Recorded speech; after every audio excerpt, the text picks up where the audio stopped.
Oh shit! Welcome everyone to Wednesday Night Live.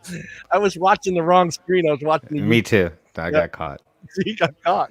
I have one screen. Wednesday Night Live show. We got a great show for you guys tonight. Tim's got a lot of advocacy, so we may just start right there and get that going. And probably the whole show is going to be about this one specific topic today, guys. And we can't have a Wednesday Night Live show without someone from Wisconsin. So I had to go looking deep and far, and you're just sitting right there in Wisconsin, waiting to replace Tom at any moment in time. Everybody out there in chat, say hello to Morgan. Everybody give Morgan a high five. I don't know. Do they have a high five thing I on don't there? know. We just don't have like a clap sound. Yeah. John, just mentioning there's something weird going on with your mic. It's like overly compressed or something. I don't know if you've got a banana stuck in there or something. All right. How about now? Is that better? A little bit better, yeah. You were All like right. when you were talking, you were just. I am going to turn it up. There you go. Is that I better? like that dude's name on YouTube, the Omi Bambino. That's a badass name. Ooh, bro. I like that. Omi Bambino. The Omi Bambino. The What's up, Omi everybody? Bambino. Are you Italiano? Ball'Italiano? I don't Do you know, like the might have spaghetti? you might have a fellow paisan in the group in the chat He's a now. paisan. He's a paisan. I'm going to assume New York, Jersey. Not too many of them in Boston. Yeah, there he is. See, he is Italian. He is Italian. Is everybody saying hello to Morgan? Yeah, there we go, Morgan. I high-fived, waved.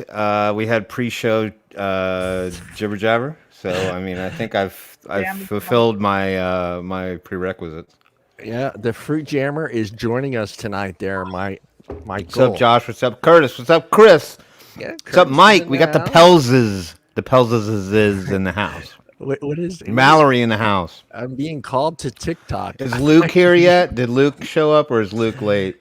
Luke's probably late, but Forget about it. what could you possibly want to see on TikTok, Chris? I mean, Curtis. What could possibly draw you away from this panel, this amazing looking panel right here? The drama of it all. That's the drama. Like this show just doesn't have enough drama. Like we don't fight like on the show. We don't. Yeah. You know, we don't tag each other in each other's posts and like tear each other down to the point that Kyle's in the house too. What's up, Kyle? Modern. I answered Kyle earlier in the ZampleBox group earlier. He wanted to know if we were going under. I said, I don't know, bro. I don't work for ZampleBox. Anywho, but yeah, no. TikTok is just the land of drama. Yeah, it is. But I'll give it to him. If I need a good laugh, somehow, probably 1 out of every 10 videos just makes me shake my head and laugh. At least one in every 8 get me. I'm just like, okay, that's funny. Yeah. Still, I can close my eyes and I still picture that one, and it makes me laugh every time. With the guy chasing the chicken across the road, asking the chicken why he did it. Yeah. It's just great video, great. It's just perfect. Now I don't know if that was staged or it just came to him at the spur of the moment when he saw the chicken crossing the road. If it did come to him at the spur of the moment where he saw a chicken crossing the road and thought, okay, this will be funny, then I give him all. He should write scripts for Hollywood. That's all I'm saying. It was fucking hilarious. There are some really funny creators on there, but it can get a little droning after a while, and you get to see like every freak that exists on this planet. I wonder though. They're all on TikTok. Every freak that you could ever imagine will be within about 12 scrolls. Yeah, every fetish, everything that you could possibly imagine is on TikTok, except vaping. I had not noticed too much vaping. Me either. Although Mallory claims it to be the black market mecca. And I'm sorry, I didn't mean to miss you, Green Thumb. I only get about 3.5 inches of screen to see all the names, and yours just didn't happen to be in frame. And to Curtis on the atomic clock, man, if Curtis is up there, I think Curtis is right near in my age range, so he would have some history of the world under his belt if he's a traveled man. Had he gone to the museums in Washington D.C., the Smithsonian, specifically, I think the American. I want to say it was the American History Museum. Or I could be wrong on that one. It's been a fucking long time. You're never wrong, too. No, if Curtis, you would remember the pendulum on the third floor. They had this massive pendulum that swung, due to the rotation of the Earth, and they had these little pegs at certain points, and then could sit there for like hours and just watch this huge Get silver lost. pendulum go back and forth, and it was almost like you wanted to start, those old scenes in movies, where everyone's like, placing their bets, and got the one like weird bookie guy that's like running around like collecting the money, like waiting to see that pendulum knock over one of those little peg things. That was like, see, so Curtis has seen that, and they don't have it anymore. It's gone, man. It's gone. It's gone. And maybe the they moved it. Maybe they moved it. I don't know what they did with it. I do know, and this is, I'm sorry, we're not on vaping conversation. They had, okay, so on the second floor, when you would walk in, they had a massive, well, it was I believe it was the flag that inspired the Star Spangled Banner. It was the one that flew over maybe Fort Sumter, or I don't know. It was the one that, Francis Scott Key apparently wrote the Star Spangled Banner about. And when you would see it, you could see it as a complete flag, and so they obviously had restored it to a certain point, but you could kind of see where it was tattered and torn and broken away. Well, one year they took it down to restore it, to like kind of do some maintenance on it, because it'd been hanging up in the atrium for so long.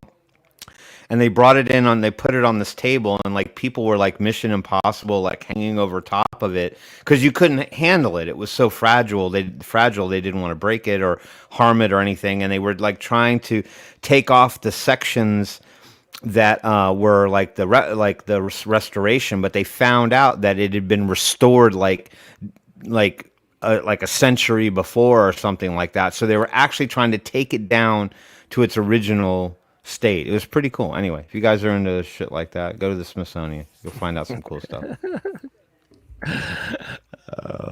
Mr. Powers is around. He's not here I'm going to tonight. throw you a question. Do you think a vape device makes it to the Smithsonian at any point in time in history? You know what? I think that's an absolute possibility when the world realizes and how much it will have impacted the world in terms of being a device that was developed for the sake of being the most successful form of tobacco harm reduction and continuing to reduce smoking rates. I think that it will definitely have to have its place because it's a unique invention.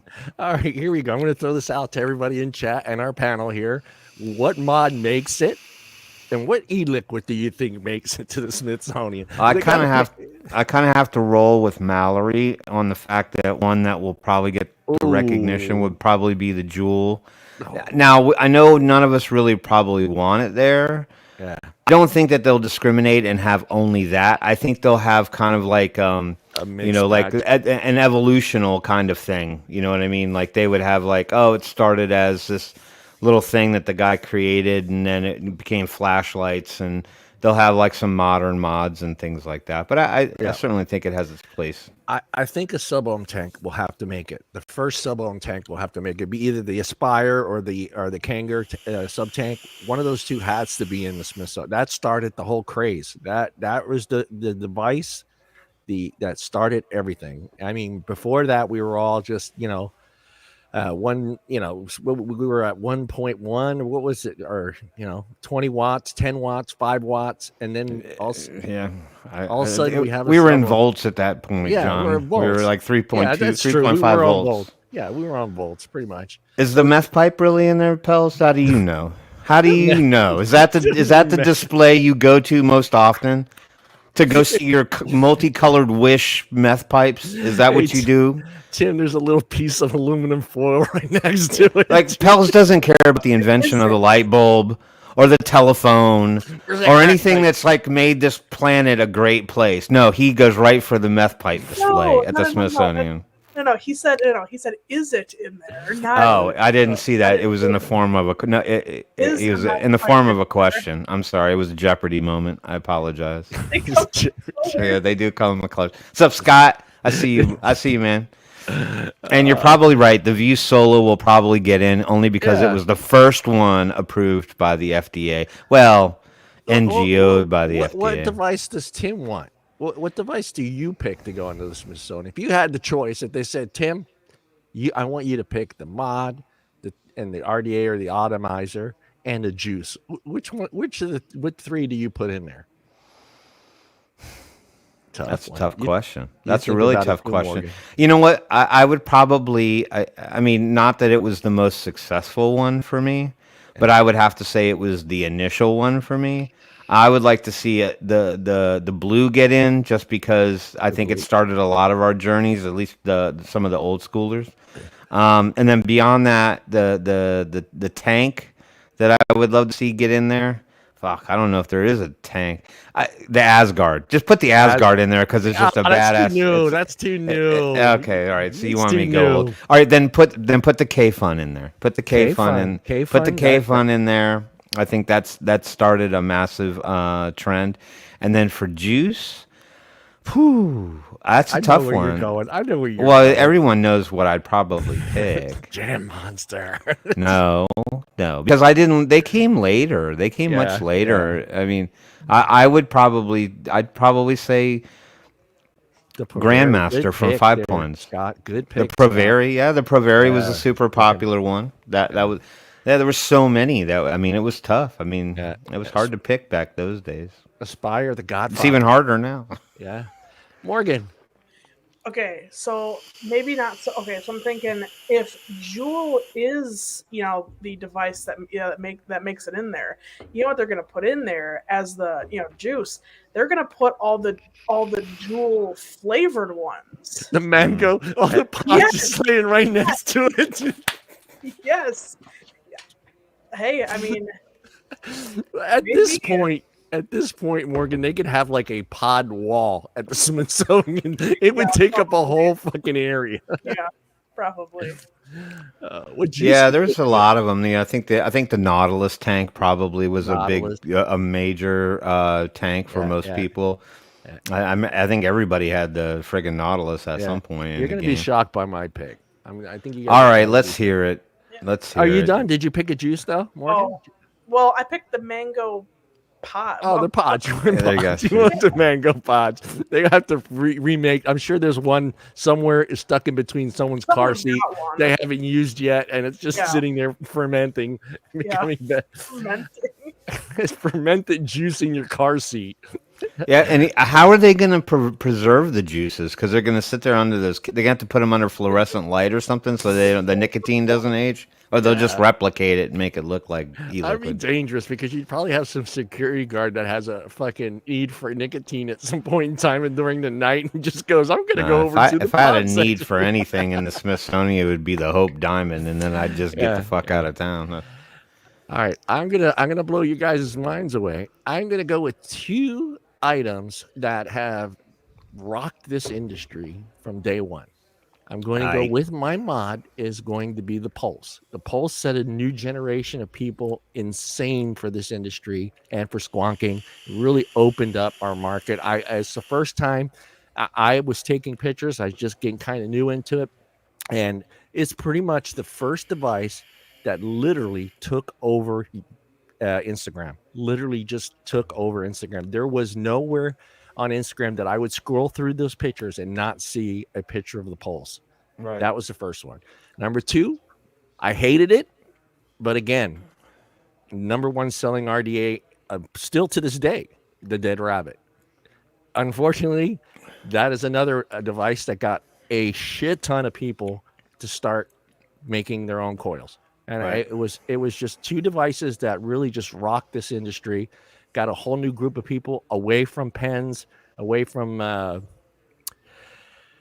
pods and all that other nonsense, and just brought them into rebuildables and squonking. And it was and thanks to Tony B for making something that was affordable, because at that time too, as like most of us that have been in this industry for a long time, realized that squonking wasn't a cheap thing to get into.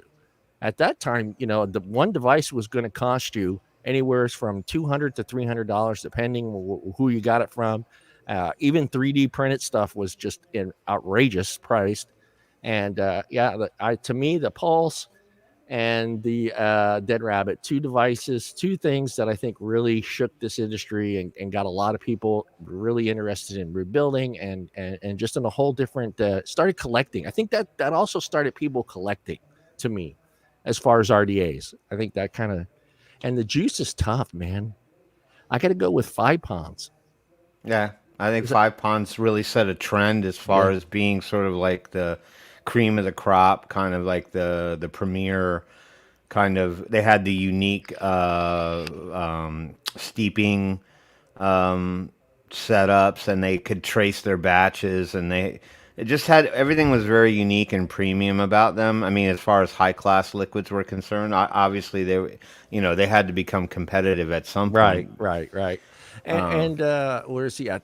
Scott. Yeah, the velocity that did start a trend as well, but unfortunately the wrong type of trend. It started people buying clones. I mean, if you really real everyone knows the story. There's only 10,000 velocities ever made. There are only 10,000 real velocities out there, but somehow everybody I ran into had one, which was just, every picture on Instagram was one. Yeah, there was so many clones of that, and there were so many companies making that RDA as a clone, and it's just shocking that they got away with it in the beginning. But again, I don't think even the Velocity had till this day. I don't think anything touches the Dead Rabbit as far as net sales. I think which is interesting to me. Why is that though? I don't know what it was. I couldn't stand that stupid thing. I would refuse to take pictures of it because the first day I got it, and I know how to build. I know how to put coils in there. I did everything, and the first time I blew out and I shot hot liquid all over my face, I was like, nope. Yeah, What's the other really popular one? the drop. The drop was huge. Yeah, the drop They was both huge. came out right around the same time frame, and they both Well, is it because The drop was those a were few some? years after. Wait, Okay, so yeah, but was it because the Dead Rabbit offered a different type of deck style yep, that kind of brought Yep.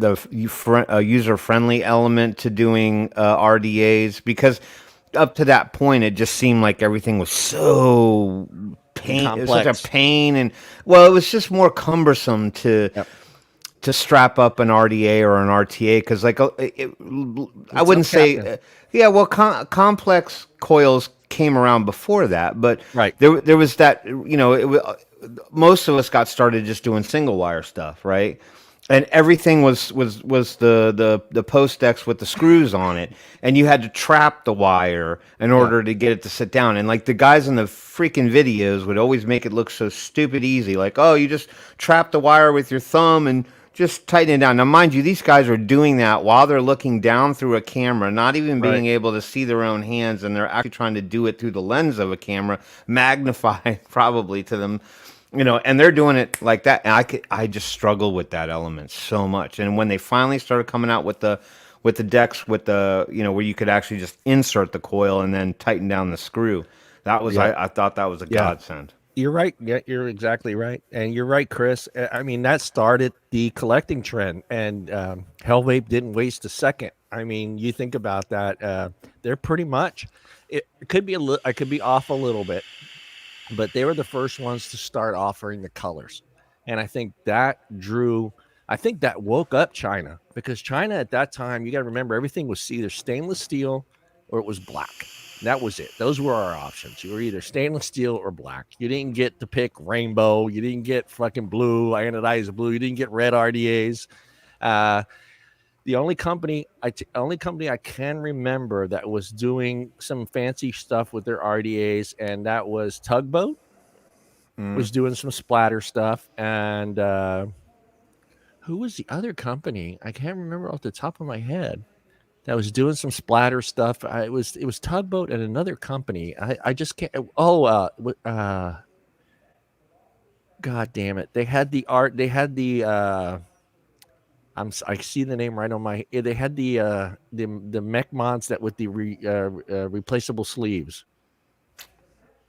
You could actually, you guys out there, you guys know who I'm talking about. Remember the mech mods that you could actually take the sleeve off and replace it with a different sleeve.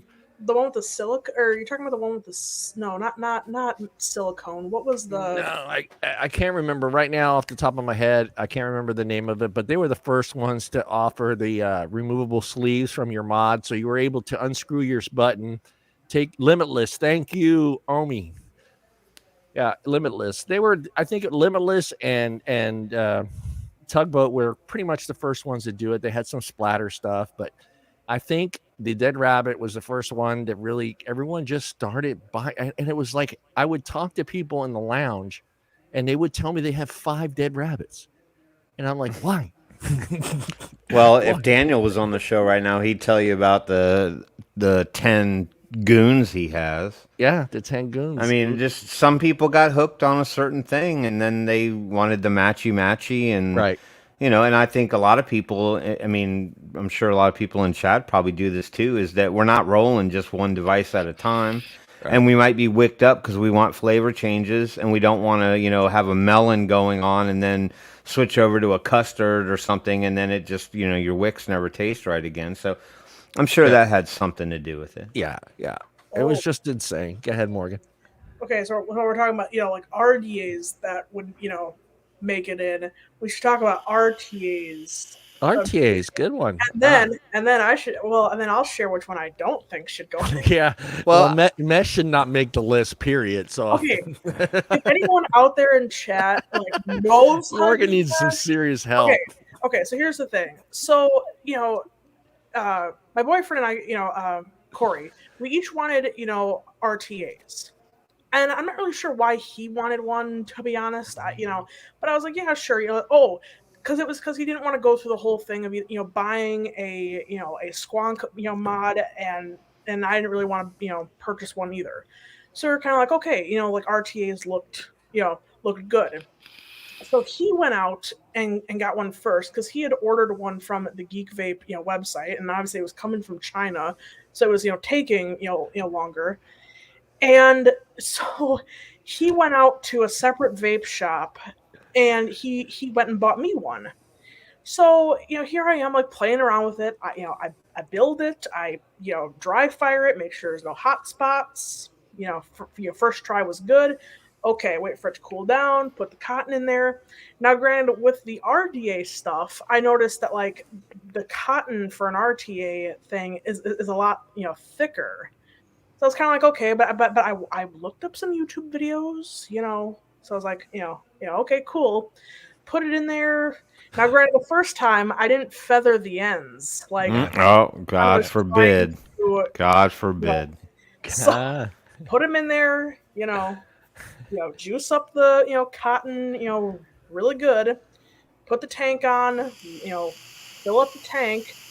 It worked for maybe a day and a half, 2 days, and then I was taking hits, and it just didn't taste the same. But I thought, okay, maybe it just needs time to soak the juice back up.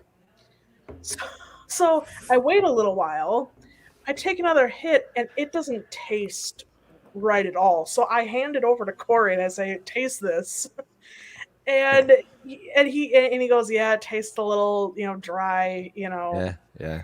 So I'm messing around with it, I'm trying to take the coil out without obviously dumping juice everywhere. And I'm looking at it. There's no burnt up spot. Yeah, I looked at your picture. It's clean. It right. looks like it's getting clean. Juice. It's clean. Right. There's no burn spots. That's the first thing I did. I zoomed in on it to see if you had little burn spots on that mesh somewhere, because that's what will happen a lot of times. But yeah, you have a clean. I think you just have a bad coil. But I think you maybe even got a bad batch of coils. Maybe because I took your suggestion. I replaced the coil. I feathered out my ends. Did you try lowering your wattage as well? Did you try lowering? You got it, Timmy. Timmy's got something. What's up? Go, Tim. So the one thing that hold on. I thought I was gonna sneeze. Are we having an earthquake? No. Oh, okay. Okay, it's clear. No, I think most of us who've used RTAs are into RTAs. What's up, Jake? What's up? Is it Nikhil? Nikhil Sudin. Chris A. He's new to the chat. Scott, what's up? With RTAs are notoriously a little bit more finicky to wick than RDAs. RDAs are certainly far more liberal in terms of Yeah. your margin for error. So because you're dripping directly onto the coil and stuff like that, with RTAs, a lot of the wicking issues, because it sounds to me like John said it's getting juice. Yeah. It can be a little what's the word I'm looking for?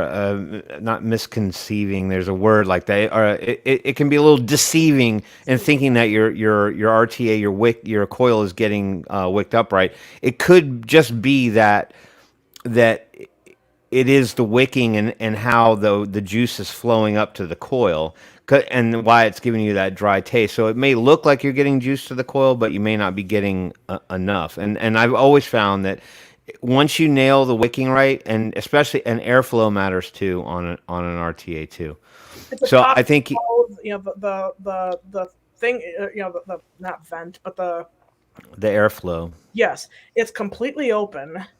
Well, open, closed, that's just restricted. More, I mean, depends on the juice you're vaping at that point in time. Like a thinner versus a thicker juice.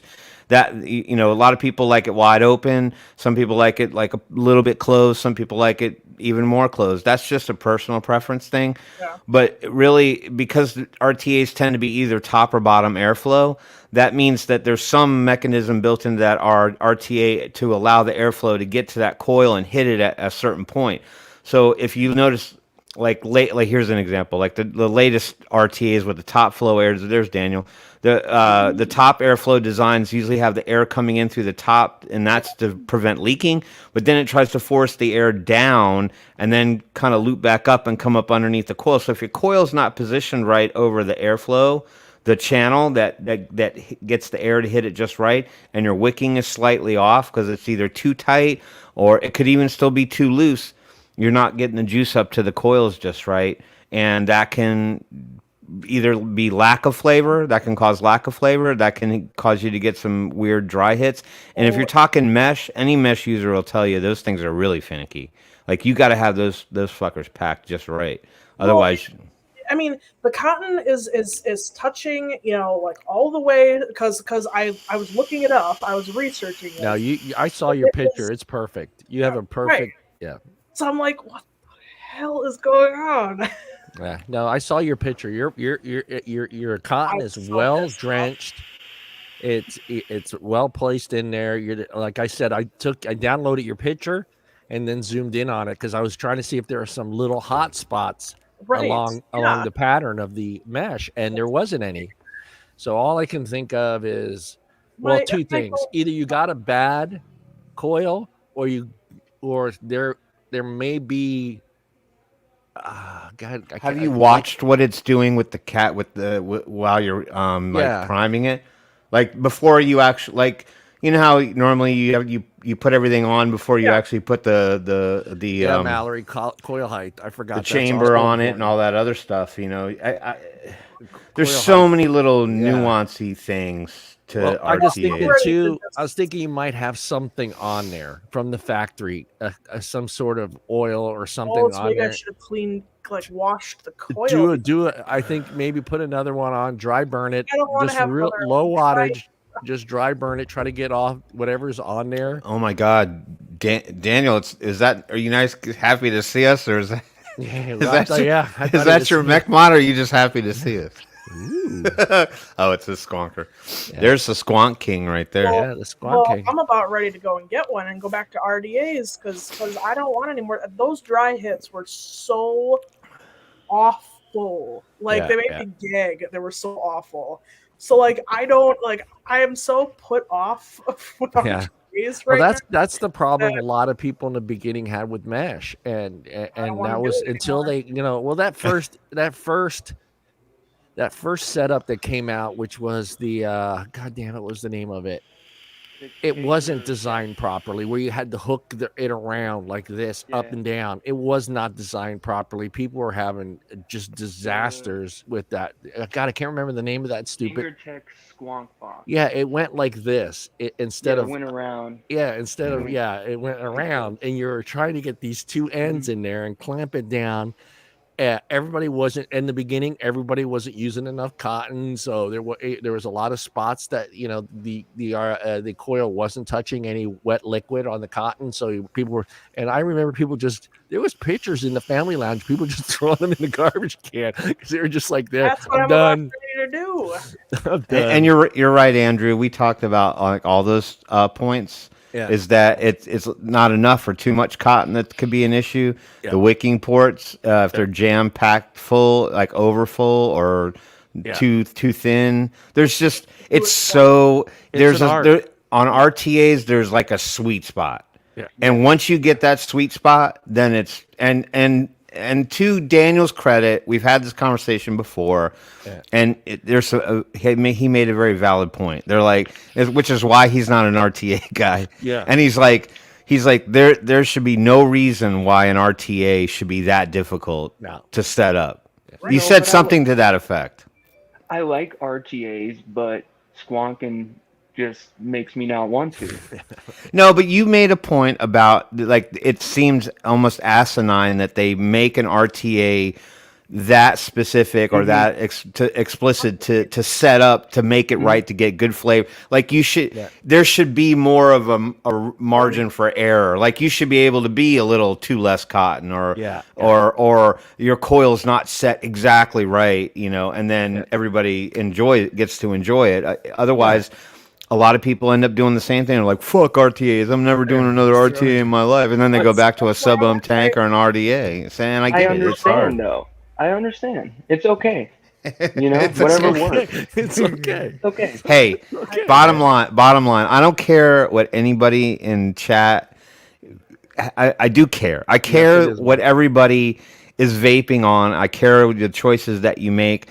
I don't think anyone wins or loses in the battle in what it is that you choose, as long as you are vaping and not smoking. I don't care. I don't care what it is that you prefer. I just keep on vaping. As long as you're vaping and you're not smoking, that's the bottom line. And Mallory, and that's the bottom line. I need a beer can. She's using the same juice. She's using the same juice, so she's never had an issue until now. It's the same. Well, and it was weird because when I changed the coil, and redid everything, I feathered out my ends, did all that. No, the dry hit happened like almost instantaneously. And I was like, what the hell? Yeah. I'm like, I mean, nothing's changed. That's what the funny thing is with the RTAs. Nothing's really changed on these decks. They're still designed the same way. Some of the only issues that we're having is they're trying to cram a lot into these decks, and the juice wells are tiny. But then again, think about this. And then it's a little different too, because an MTL device like the K-Fun, it does have a small well, but again, you're only vaping at 10 or 12 watts, not 60 or 80. But a lot of times, like Tim was stating, a lot of issues that people have are just jamming this cotton in there. And just, you should just barely see the threads of the cotton. Yeah, jamming that shit in there. You don't want to jam that. Don't jam it. John acts like it's a musket from just back in colonial times.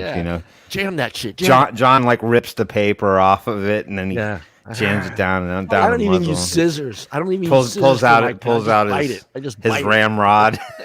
Can we say that on TV? Ramrod. Yeah, ramrod. Yeah. Oh, and I am Sicilian. No, I'm kidding. All right. Yeah, you guys just want to see. You just want to see just the tips of your cotton in that well. That's what I did. Diggity. Yeah, diggity. Well, and okay, so just a tip. Michael asked, what the brand was. It was the Geek Vape RTA X. It's the newer one. Yeah, the Zeus X mesh. Yes. Yes, it's the Zeus X mesh. Yeah. Mm-hmm. Yeah.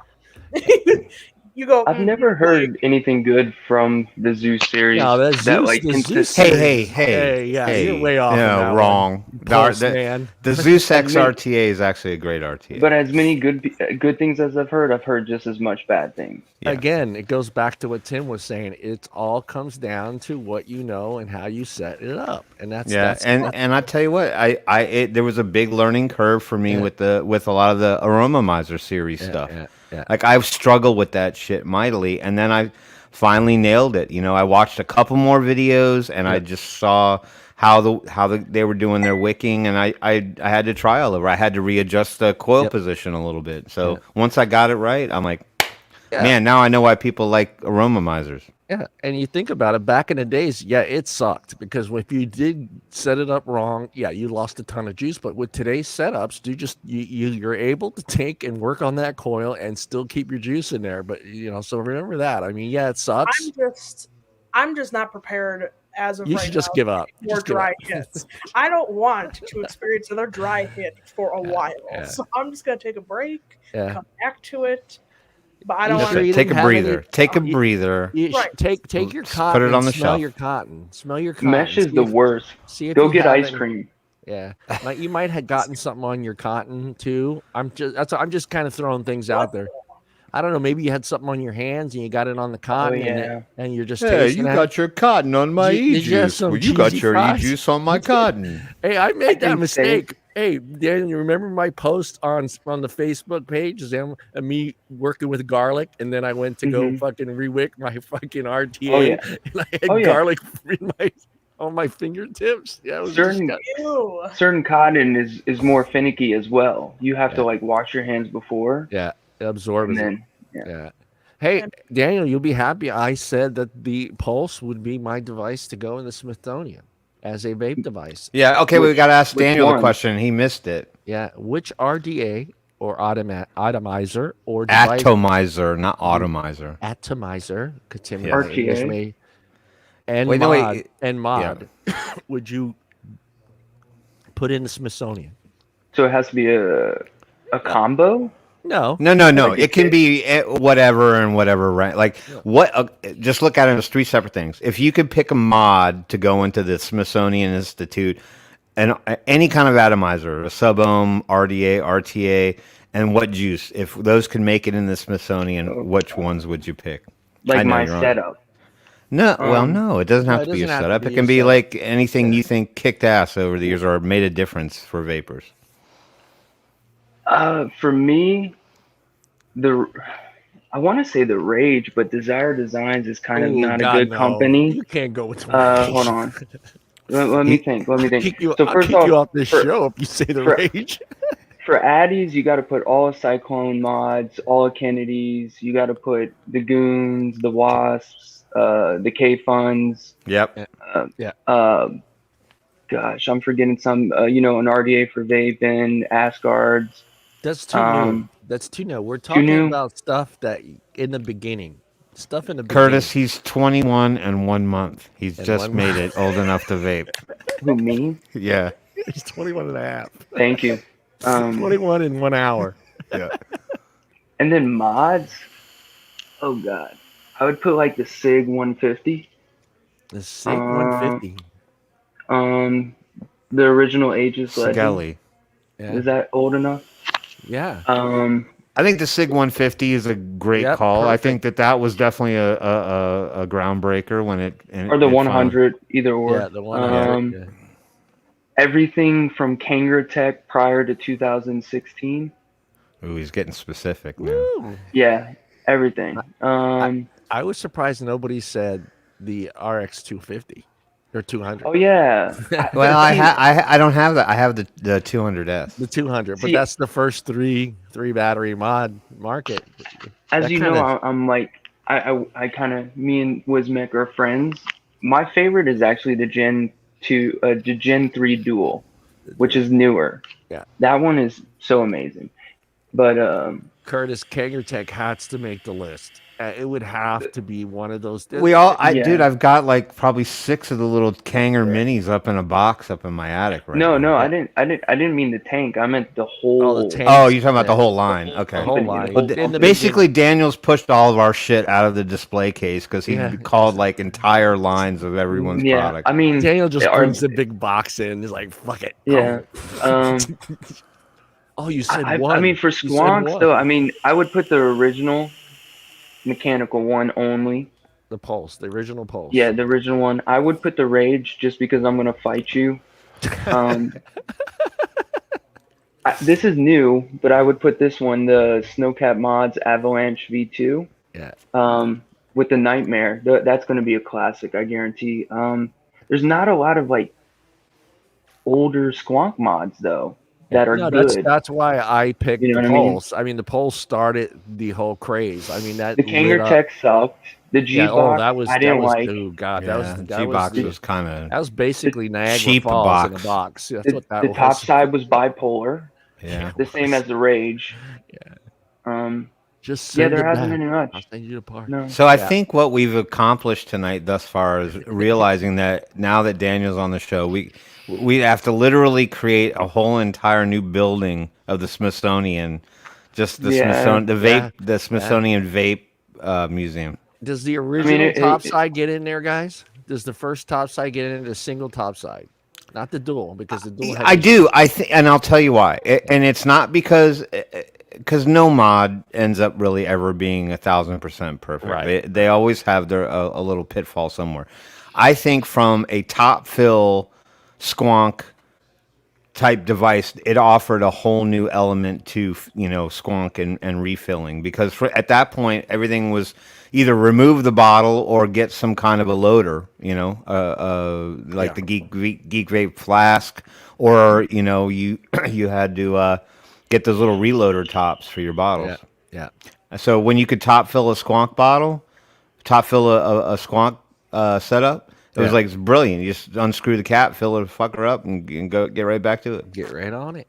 Oh yeah. Trendsetters. I think those are the ones that innovation and trend setting. I think you definitely have to give those credit, even if the battery door fucking fell off or whatever. RDA that I picked was the Dead Rabbit, just because of what it did for the industry and the way it lit up and had people getting into DIY, started making their own coils, and it was just one of those RDAs that just rocked the industry, rocked the community. Everybody had to have one. Everybody had to have every color. Everybody had to have. I mean, it's still, what are they on, version whatever it is now? But I mean, they merged. Isn't it kind of crazy that the Drop and the Dead Rabbit were so like monumental, and both of the guys that helped create it are kind of like gone? They just kind of left the community. Yeah. Well, made their money, got the hell out of Dodge. Yeah, no, well, both of them, I mean, come on, think about it. What's his name's a fireman. I mean, he's saving lives in Philadelphia. Yeah. He's busy. I mean, he can't be on. Yeah, but I mean, he should. It's like with anything, though. I mean, what if I was a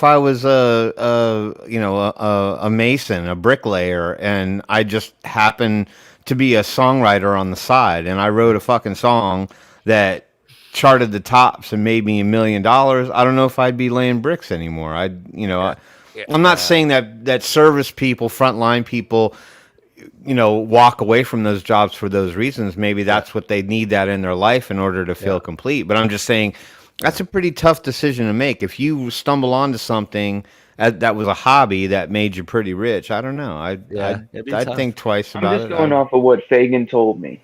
That's all I'm going to say. You can go check one of the videos and see what he said about it, but I'm just going off of what that. Yeah, Fagan, I know. But it is Fagan. Yeah. And let's be honest, guys. Someone brings it up. I've seen it in the chat. Smock has to be in the Smithsonian. They just smoke. Why? Because none of us know how to pronounce Near the bathroom. It's maybe, but again, they are they're still to this day the #1 selling items in the industry. One of the sticks has to go on there because of how good it is for new vapors. Now, all right. Of all the versions of the TFV, whatever they're up to right now, 14 or 15 or whatever they are up to. 12. 12 is the best one. Yeah. 12 was a good one. And what makes me laugh is it's the same fucking RDA. It's the same tank. I mean, it's the same sub-ohm tank. It's just a better coil. And that's what he's trying to tell everybody. You basically have the same tank, guys. You just Smock has just made a better coil. Now, do they keep making that same type of coil throughout the lifespan of that device? Maybe, maybe not. I don't know. But they're one everybody has. Yeah, you're right, Curtis. I think you're right. I think they are up to 18. they're a high number. No, they are 18. Yeah, they're up there. But yeah, wouldn't that be cool though? 18 is a 30 milliliter. By the way, that's a big one. Yeah. Think about that though. Like No, you literally could have like a vape museum experience. like you walk in, and then it would just be like you could take each independent company and they could have like their own little section and stuff. But then like wouldn't that be cool? Old. Yeah, well, something. And then you could have like the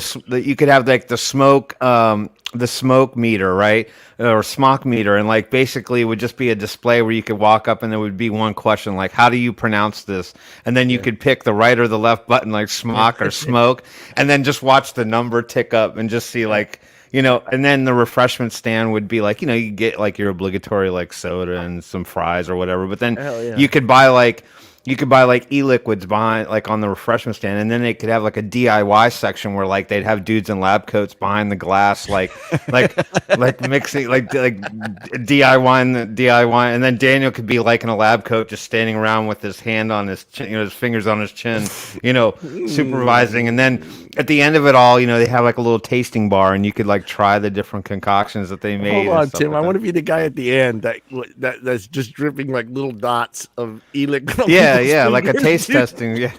Yeah. Taste it. Dude, I mean, it could be that'd be kind of cool. Yeah, it'd be exactly. Oh man, it's the annoying guy at the end of the show where he's trying to drip fucking different e-liquids on your fingertips. And then you could like at the end they'd have like the vape museum experience gift shop, and you could get like like you could make like a mech mod out of origami or some shit, Hell yeah. That would be cool. See the ideas we come up with on this show. Yeah, that's what I'm saying. We're sick in the head is why. Hey, let's be honest. I'm sure there is a fucking pack of cigarettes somewhere in the Smithsonian. I'm willing to bet there is a pack of cigarettes somewhere in that place. I don't know. I don't know that I ever would have ever walked by that display. It's part of a U.S. history. America isn't America without tobacco.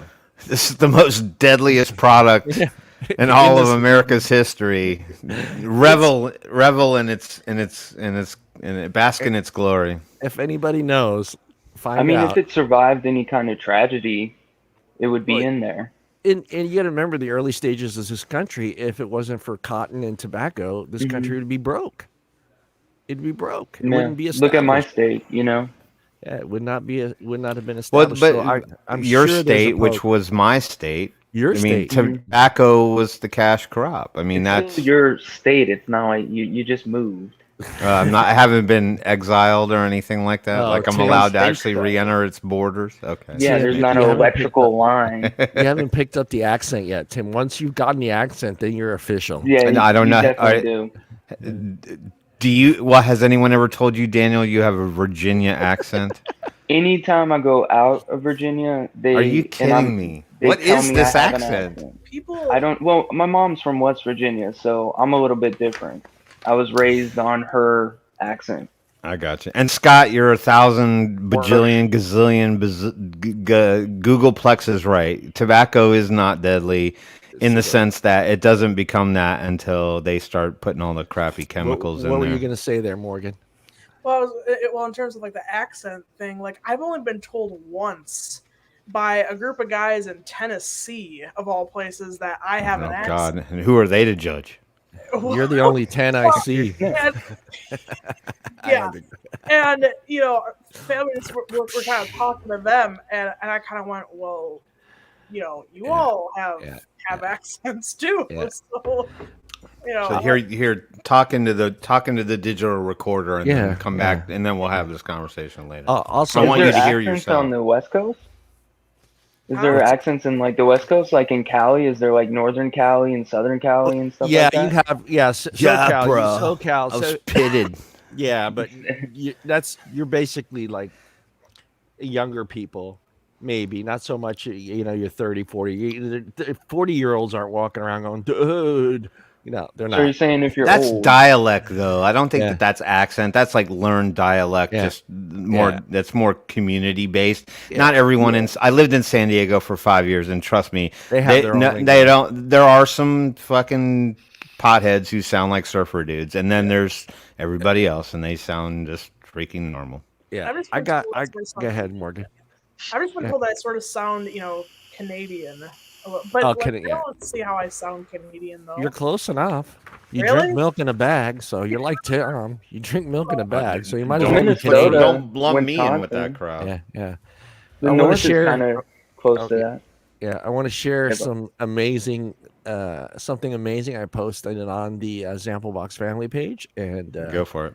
yeah, it is my paranormal DNA 250 has reached a milestone. I'm very proud Oh, of we the got to device. see it. Yeah, I'm sure I he am captured it on very camera. proud of my device that is held up. I have got 101,537 puffs out of my device. Anybody else got numbers that high? I don't use puff counters, bro. Oh, it's I automatic. don't I don't stay on a mod that long. Yeah, I do. I You think I guys did see, I'm always using it. 40,000 on a Gen 3 Dual. Yeah, yeah. In chat, is there anyone in chat that uses a puff counter that can beat that number? That has a higher puff count than I've that? seen some pretty high, but they're all. Oh, excuse me. They have all been DNA devices. I haven't seen anybody with high numbers with that wasn't a DNA device. They don't last. I'm sorry. Anything? Well, they probably all turn at No. 999. Yeah. The Gen 3 Maybe. Dual, I just keep round robining and keep remember. I did, I think, 60,000 yeah. on one and 40,000 on another. Yeah, that was a week ago, but I'm sure my I don't know what it's on now. Let me.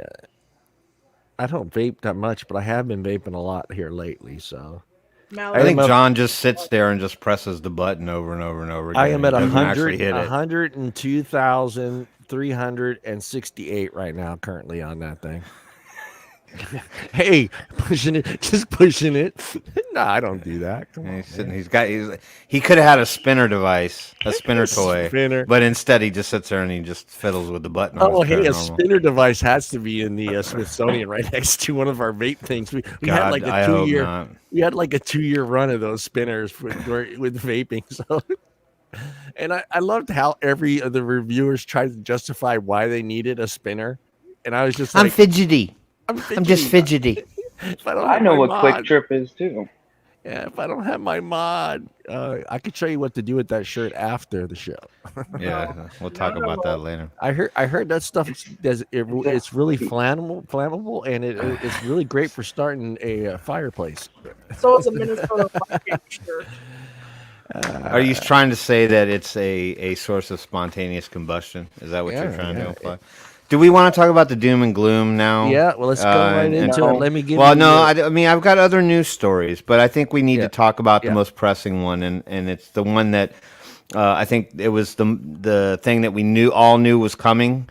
Rewind back to 2019 going into 2020, and there was this omnibus bill that got passed right before the transition of power, and we all know that vaping got added to the PACT Act. And then on top of that, we also found out that the USPS, or the United States Postal Service, which is run by the federal government, was going to be banned from carrying vaping ends, devices, and products. And then right behind that, FedEx and UPS fell like a house of cards, and they jumped on board with that as well. And then as we watched all of the online shops scramble to try to stay around, we were hearing about they were securing all these alternate courier or transportation companies that were going to be able to still carry e-liquids and things of that nature, but then it turned out that not everybody was in their demographics, so certain states weren't going to be able to be serviced due to these new services. And then, lo and behold, the USPS were supposed to have something in the books by, I believe it was April 26th, which is what a lot of companies were preparing for. And that date came and went without them publishing the final rule to the Federal Register, in which case people are like, hey, okay, what's going on? We can still use USPS. So online distributors were continuing to use USPS. We all incurred the additional $5 adult delivery signature fees, which everybody tended to complain about quite a bit, only because, well, I mean, it was a little silly and unfair. But we were also seeing packages from vape companies get delivered to our boxes without having to sign for them. So there was a little bit of an offset there, and I completely justified. People were upset about the additional fees, but then not having to actually sign for the packages. But we were still waiting. There was an open commentary period where people could chime in to try to help them get a little bit closer to the final ruling. We also know that there was a difference between how B2B shipping would be handled versus B2C shipping. So we know that B2C, business to customer, was going to be cut out of that. Anyway, time kept going. And now we got word about, I want to say 2 weeks ago, we heard that there was a rumor on the wind that they would be publishing their final rule on October 21st. Well, that day is tomorrow, and we finally did get confirmation that the USPS, or United States Postal Service, will be publishing the final ruling to the Federal Register, in which case all online the Federal Post Office will no longer be able to carry ENDS products to customers. And that once they publish it, that rule goes into effect immediately. So we're basically on the eve right now, or the night of tomorrow being the last, well, basically today being the last day for stuff to ship with the United States Postal Service. So it's a reality for everybody. What happens next? You're going to have to start using your local shops. I mean, there's really literally going to be no carrier that I'm aware of, unless these online vape vendors have someone in their back pocket, or they reinstate these other couriers or carriers.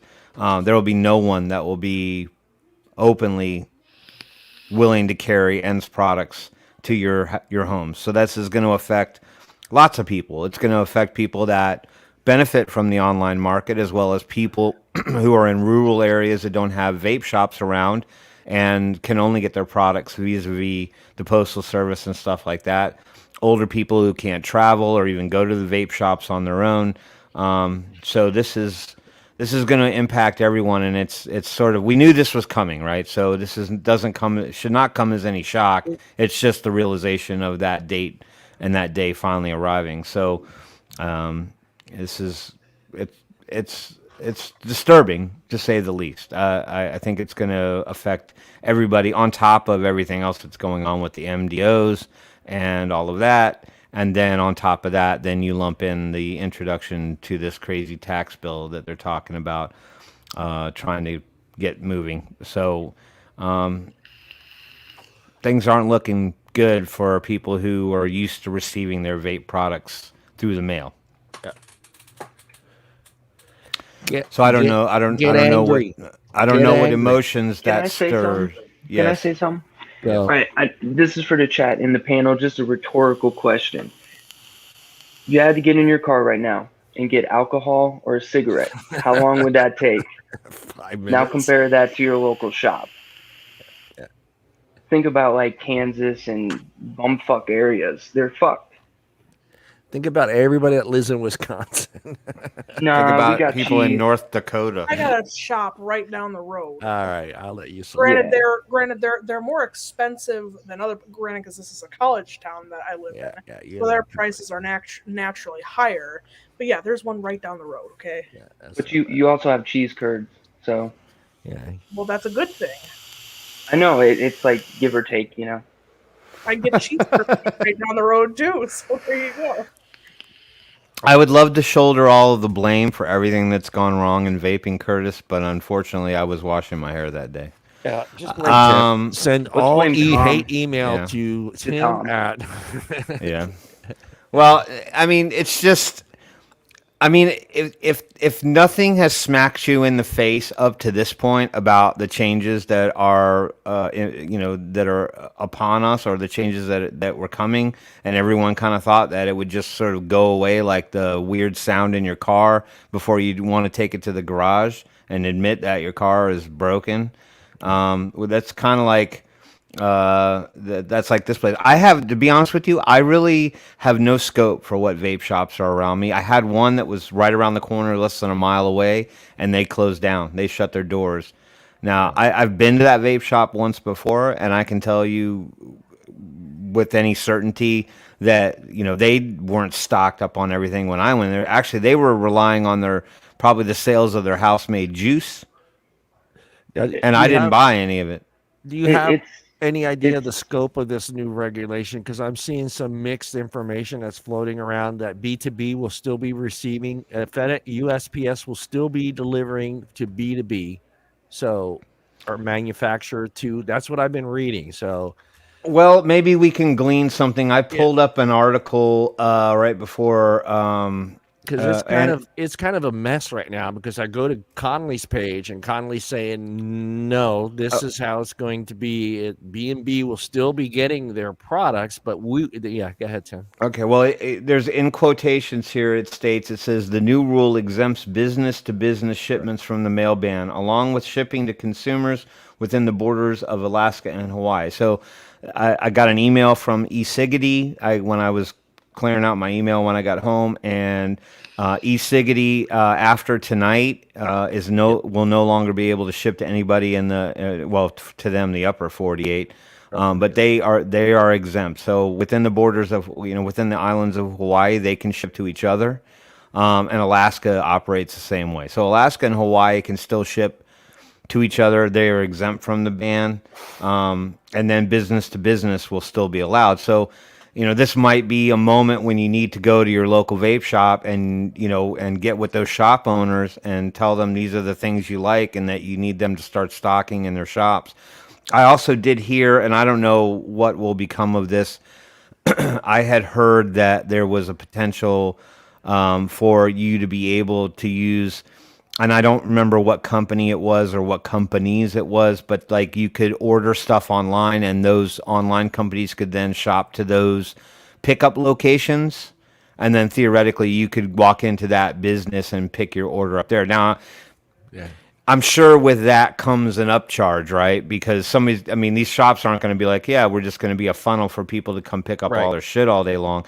They're probably going to have to make out a little bit too. So, there might be a pickup fee associated to that, or it's going to cost you a little bit more for this or for that if you're not buying directly from that shop. They're not going to lose their money over the fact that you just found a loophole to being able to get your stuff. Yeah, which is stupid. It'll be Uber Eats. Yeah, well, which is stupid because if I'm a shop owner, hell yeah, I'm going to be a hub. I'll be a hub because there's a chance that you're going to walk into my shop and you're going to see something that's going to catch your eye. It may not be every person, but I'm willing to bet that 2 out of 3 people are going to walk into my shop. 2 out of 5 are going to walk into my shop and go, "Oh, hey, go ahead, give me 5. I'm out of coils. Give me a pack of coils." Or, "Hey, that I never seen that juice before. Let me try that." I mean, if it were up to me and I owned a shop and they said, "Hey, would you like to be a hub for other people?" I'd jump all over that. I wouldn't charge an extra handling fee. I wouldn't charge anything because there's a good chance that you're going to purchase something in my store. But it has to be stuff that the people aren't getting through that pickup service. Right. And I mean the same thing they do at gas stations. Not everybody goes to a gas station to get gas. But they go to get gas and they go in there and they walk in. They're like, "Oh fuck, I want a hot dog or I want a soda." And it's the same thing would apply with a vape shop. I would want that extra 50 people coming into my store. What about this, right? So when I used to work for the big corps, we used to have sort of like all these products that I can't remember what the specific corporate buzz term for them was, but they were like kind of like romance products. Like, like the company I worked for sold like phone systems. Well, no, not. I don't mean it that way. What I mean Okay. is they kind of go hand in hand. There was just a certain buzzword that they would use. Yeah. But what I'm saying is, like, say for example, like if you could get your juice online and pick it up at that shop, but that's the only thing that could be shipped to that shop for pickup. As far as hardware, I'd have to get my hardware through you, my coils, my tanks, my whatever. Or just a new mod or a new tank or whatever. Like you couldn't get that stuff through online distribution. So I have to go to Daniel, the guy who works in the vape shop, and Daniel. Curtis owned vape shops. There's people in the chat that are closer to vape shops than I am as a consumer. I'm talking owners and probably employees. Where's the bigger markup? Does it come from selling e-liquid or does it come from selling hardware? Like where do you make your money better? So I only work once a week there now. I work at the CBD shops most of the time, but it is by far disposables and salt nick. Yeah. That's the coils. biggest profit margin. Oh well, I don't know that personally. Yeah, It's probably, I don't know. It's probably the e-liquid. I would say the e-liquid. You can get it for anywhere from What is it, about 20 to 30% markup on e-liquid? You can find VIP deals and stuff like that for like $3 to $5, but the good stuff is usually $7 to $11 from a 60 milliliter to 120. Right. But I also wanted to mention, you say go support these vape shops. It's getting harder and harder to find your favorite e-liquids. Period. Right. Just well, you know. and that's going to be part and parcel with the MDOs that are going out, right? Yep. So companies, impossible, cloud nerds, et cetera, impossible. Right, and I do know that a lot of those companies are pushing back and have filed injunctions with their circuit courts, and they're trying to get stays so that they can try to get back in the fight. I mean, who knows how many of those will be successful and how many of those will they'll still be stuck. There's no definitive answer on exactly how many of those companies will resurface with synthetic nicotines. But the point is that irregardless, right, that's not even a word, regardless, you're still going to have to go to the vape shop to get what it is that you want. You're still going to have to go to the vape shop and get what you want. You're not going to be able to hit up Element Vape and all these other places unless they somehow have in the background been working to try to secure or broaden this network of carrier that they supposedly had before USPS just never shut down. They should turn into shops, honestly, like chain shops. Well, that, and if for them to exist, that may be their only option. But I think it's daunting how we're staring down the double barrels of them effectively shutting down the e-liquid industry with all those major brands essentially being told that they have to take their products off the market, that they were rejected. Yeah. And I don't, who knows how quickly they can turn that around or fix it. I mean, it's not looking promising now. So I put in another juice order tonight to see if it gets through. It did. I hit. Well, no, it let me get the order through on eJuice Connect. I mean, it let it go through. Yeah. But we'll have to wait and see tomorrow if they cancel the order and pull it back, or if they actually let it get out the door. Midnight tonight, right? Anything? No. It didn't specifically give a time. It's the moment that the United States Postal Service publishes the rule in the Federal Register. I have no idea when that hammer goes down. That could be 2:00 tomorrow afternoon. It could be 8 in the morning. We don't really know. I think there's a little gray area in terms of what is when they say that. What does that mean? Does that mean if I get my order in before it publishes, can it still ship, or does that mean that if it isn't in the hands of the United States Postal Service by the time it gets published, it's not going to ship? I don't know. Yeah. What up, Ricky? There's a lot of mixed information that's out there. That's what I kind of got when I kind of looked through Twitter at some of the main names that I follow on there as far as what was been going on. There's some mixed information, and I think a lot of people need to realize what's truly going on. So hopefully Tim has shed some light on that. And like I said, I follow Conway, so I kind of pay attention to what he's writing because, sadly, there's a lot of vape groups that are on Facebook that didn't even know this day was happening. And there's a couple of them that I went through, and I was just like, there was not. I was hoping to see just at least one article about it. Now the ZampleBox family page, it's on there. Tim's posted on there. There's a few other posts on there, but there are some pages that are out there. There was absolutely not one single thing about this vape ban or any of this USPS stuff. And there's a lot of people that are probably, they don't follow Connolly religiously and just kind of saw the post. And I think a lot of people got freaked out because if you go on his thing, everyone's just, there's like 1,000 questions on that stupid thing. And, you know, exactly no one knows exactly what's going to happen until it's finalized. And it kind of sucks, but it's not good though. It's not good though. no, Either way, it's not good either way. I mean, it's funny that, you know, they were fighting in the beginning. The vape shops were fighting, the online vendors were fighting, and now we've gone full circle. Now the vape shops are going to have an opportunity to benefit from this situation, and whether or not they take advantage of this and make sure that they set some affordable pricing for their e-liquids, knowing that this is the only outlet available. And a lot of these shops, they did start for the right reasons. They wanted to save people's lives. They wanted to have a product that they knew worked for them and it was working for others.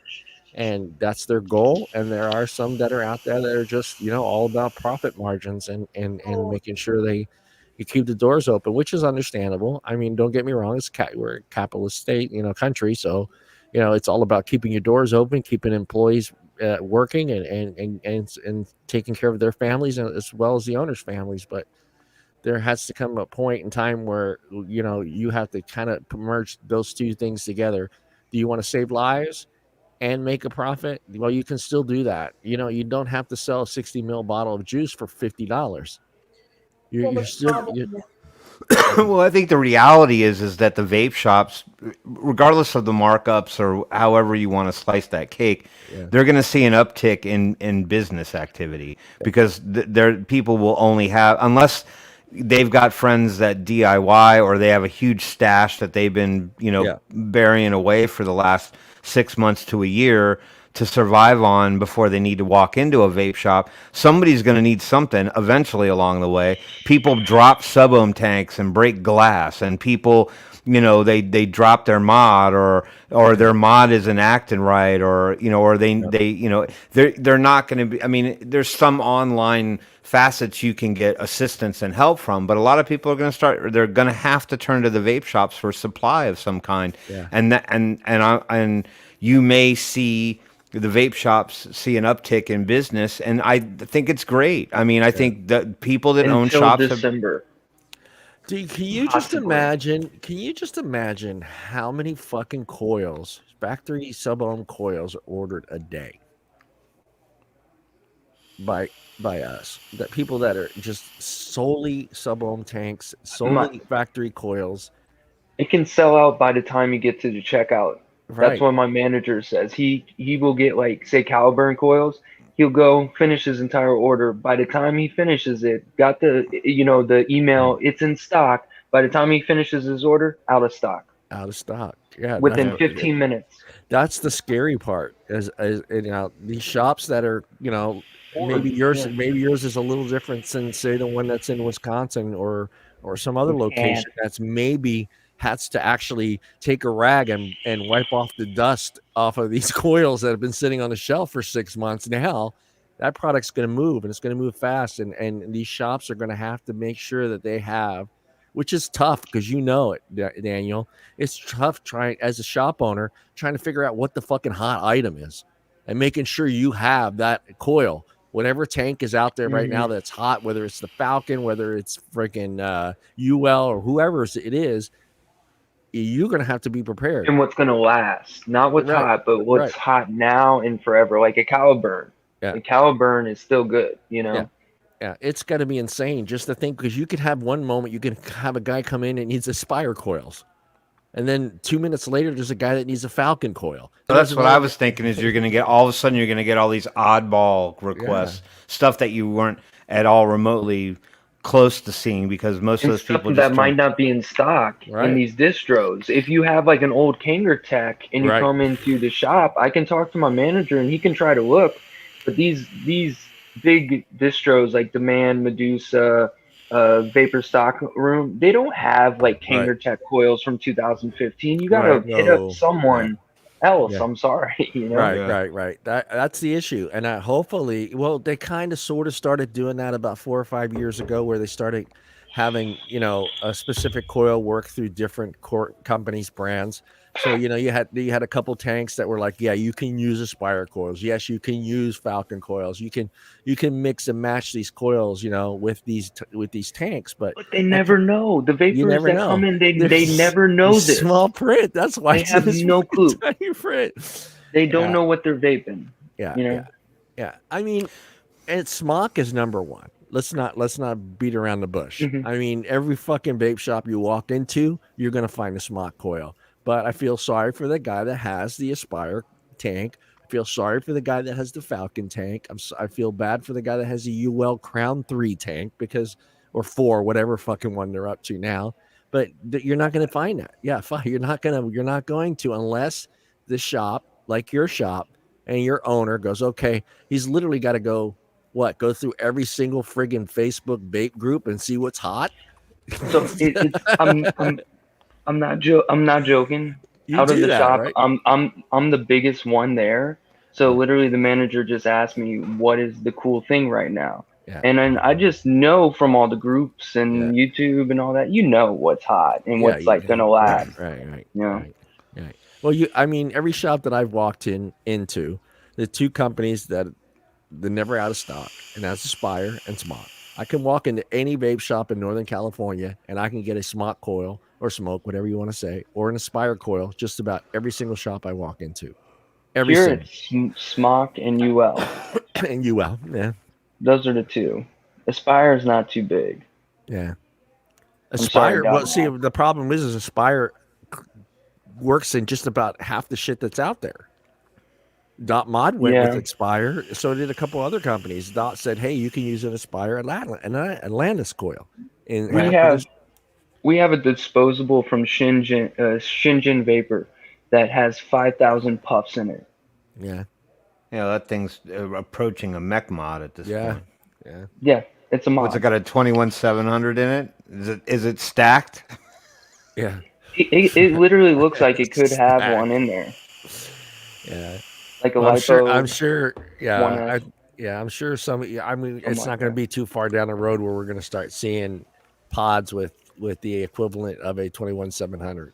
Well, it's Burroughs. This guy, he's coming out in November with I don't know the right names, but a Burrow mod. That's 21700 mechanical. Yeah, $25. But I was just going to ask that question. Does anybody here, and this includes chat, pipe in? Yeah. Do you think that? I think hardware is going to be a whole nother ball of wax in terms of getting through the PMTA process, because I think they're going to have to recognize, or at least acknowledge, that there is no nicotine in those products that they're trying to get through. The harder part will be proving that device somehow helps an adult reduce their smoking and not be attractive to kids or influence kids. And I think that was the teeter that most people were. Yeah. But will we see? And because we are seeing it a little bit, but will we see more of a trend in the vaping industry where devices are going to come out with a Burroughs type setup, where the guy loves the device, he was using the one that allowed him to put the a certain kind of coil in it, but now he's got to go to the vape shop, and that's a coil that's harder to get. And they go, well, look, it doesn't really matter. You've got the Abyss. You can use the other adapter, and then you can use these Nautilus coils, or you can use these Caliburn coils, or something to that effect. Well, we see more devices like this come out that have mechanisms in them to allow somebody to continue forward with the same mod, the same tank, and then just adapt to a different coil. Tim, what about wire for rebuildables? Isn't there a loophole there? Where are you finding wire in a vape shop, dude? I haven't seen wire in a vape shop in I don't think there's anything that you could do to stop wire. I don't think wire ever needed to be submitted to the PMTA because that's just gauged wire. I mean for the shipping ban. I'm sorry. I don't think that would fall. I mean, unless it's not, as long as it's not called like vape wire, and as long as it's not shipped from a company called vapewire.com, I mean, you can call yourself wire supplier, Yeah. you know, and you just ship rolls of wire, and somebody's making a toaster down the road. I don't think a there's. quick name. You like Wire that? supplier. Yeah, that's a good one. Someone's gonna steal that. I'm sure it's already gone. I'm stealing sure it was gone like the Trademark. lottery numbers. Yeah, but no, I'm just saying. Same with batteries. Like you cannot identify. I mean, it even says on the stupid battery, this do not use for vaping, even though that's what we do with all those batteries. I mean, because we know what's rated and safe and reasonable to vape with. But I don't think things like round wire or different gauges could ever be stopped because it can be just put in on a black plastic spool with no labeling whatsoever, and you're done. You're just shipping wire. I mean, it's supplies. I mean, it doesn't have any inherent. The things that will be more complicated will be pre-made coils, and those will have to go through standard shop channels. I can't imagine those things are. Yeah. Because what happened with all of that, though, right? I mean, didn't all those hardware companies have to submit all that by September 9th, 2020? What are you holding your ding-ding for? All right, we got to go into news. If you read the private chat, you'd understand why I'm doing the pee-pee dance. Oh, okay. All right, I'm going to start your bumper. So I'm looking for the pee-pee comment. Yeah. Pee-pee! I think I wrote, I have to pee like a racehorse. Oh, okay. I believe it.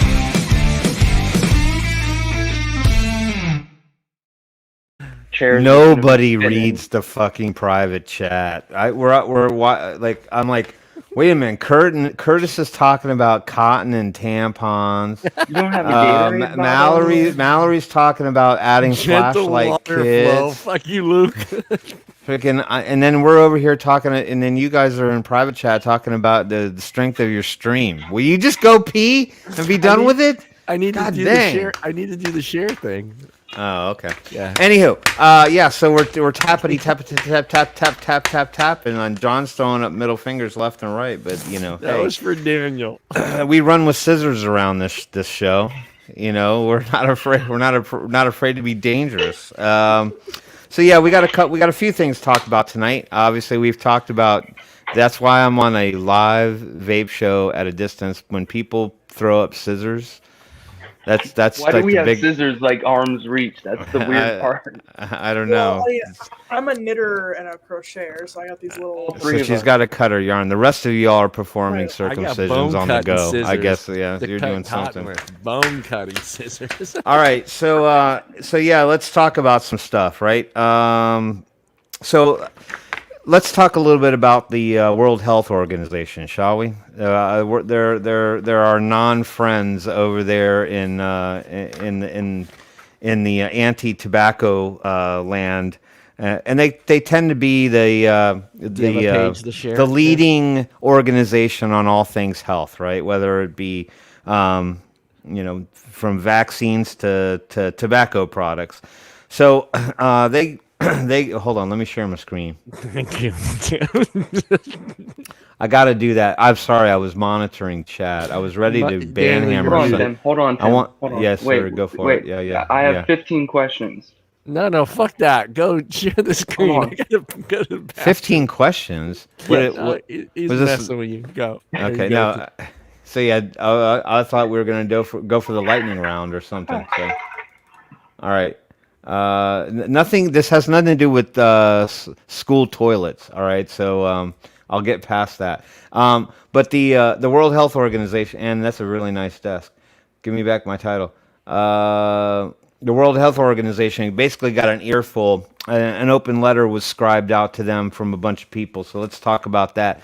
There's a lot of people who are not really happy with the World Health Organization and their lack of endorsing vaping products as a form of THR in order to reduce smoking rates globally. So 100 different experts wrote an open letter, to them cautioning the World Health Organization from them cautioning young people from using vaping as an alternative to smoking. So, I mean, of course, the World Health Organization is also taking the same approach that most of the anti-organizations, or at least you're hearing a lot of echoing of stuff that goes on that sounds really familiar. and we need to talk a little bit about what the FCTC is, because that is sort of looked at as the Bible or the law of guidance on how other countries choose to regulate products that are classified as tobacco-related products, i.e., vaping, especially here in America with the FDA kind of being given the green light to oversee vaping and lumping it in as a tobacco product due to the nicotine element of it all. The letter was drafted by 100 experts who berated the WHO for its strong stance against vaping and making the claim making the claim and taking a stance that's led to millions of unnecessary smoking deaths. So the letter was written to I guess I need to talk about the treaty first, right? So back in 2004, there was a treaty written up by the World Health Organization, or what we affectionately know as the Framework Convention on Tobacco Control. So there were 168 signatories that signed on to the FCTC treaty, in which they basically said that they would take guidance from the World Health Organization on tobacco policies. And so one of the big sign-ons to that treaty was the European Union, and so they see it as like the most widely embraced treaty, and it's also viewed as a big piece of guidance here in America. And somewhere, and I think we talked about this before John just got back on, but I do think that we talked about the FCTC several shows ago, and there are several senators or government people that give money to the FCTC or get money from the FCTC or something. It works one way or the other. There's money exchanging hands between those two groups. So they wrote the letter. It was an open letter addressed to the parties to the FCTC ahead of a meeting next month on tobacco control during a global health crisis. It's urging the WHO to take a more questioning and assertive approach to the advocacy of smoke-free alternatives to smoking. So basically, they're taking issue with the fact that the World Health Organization has acknowledged that it is a safer form of smoking and that it could potentially cause people to get away from smoking, but they've kind of since changed their tune, and now they're saying that it's not completely harmless. So they're discouraging people from endorsing vaping as a form of tobacco harm reduction. The FC treaty, I said this was has been in place since 2004, and it includes the EU, making it the UN's most widely embraced treaty and viewed as the guidance for all tobacco regulation globally. The letter goes on to inform the parties that there is compelling evidence smoke-free products are less harmful than cigarettes, and that they can displace smoking for individuals and at the population level. It further rebukes the WHO for rejecting a public health strategy that could avoid millions of smoking-related deaths. And then I wanted to read the appeal highlights, which appear down here. So the written appeal has 7 key points. Tobacco harm reduction presents significant public health opportunities.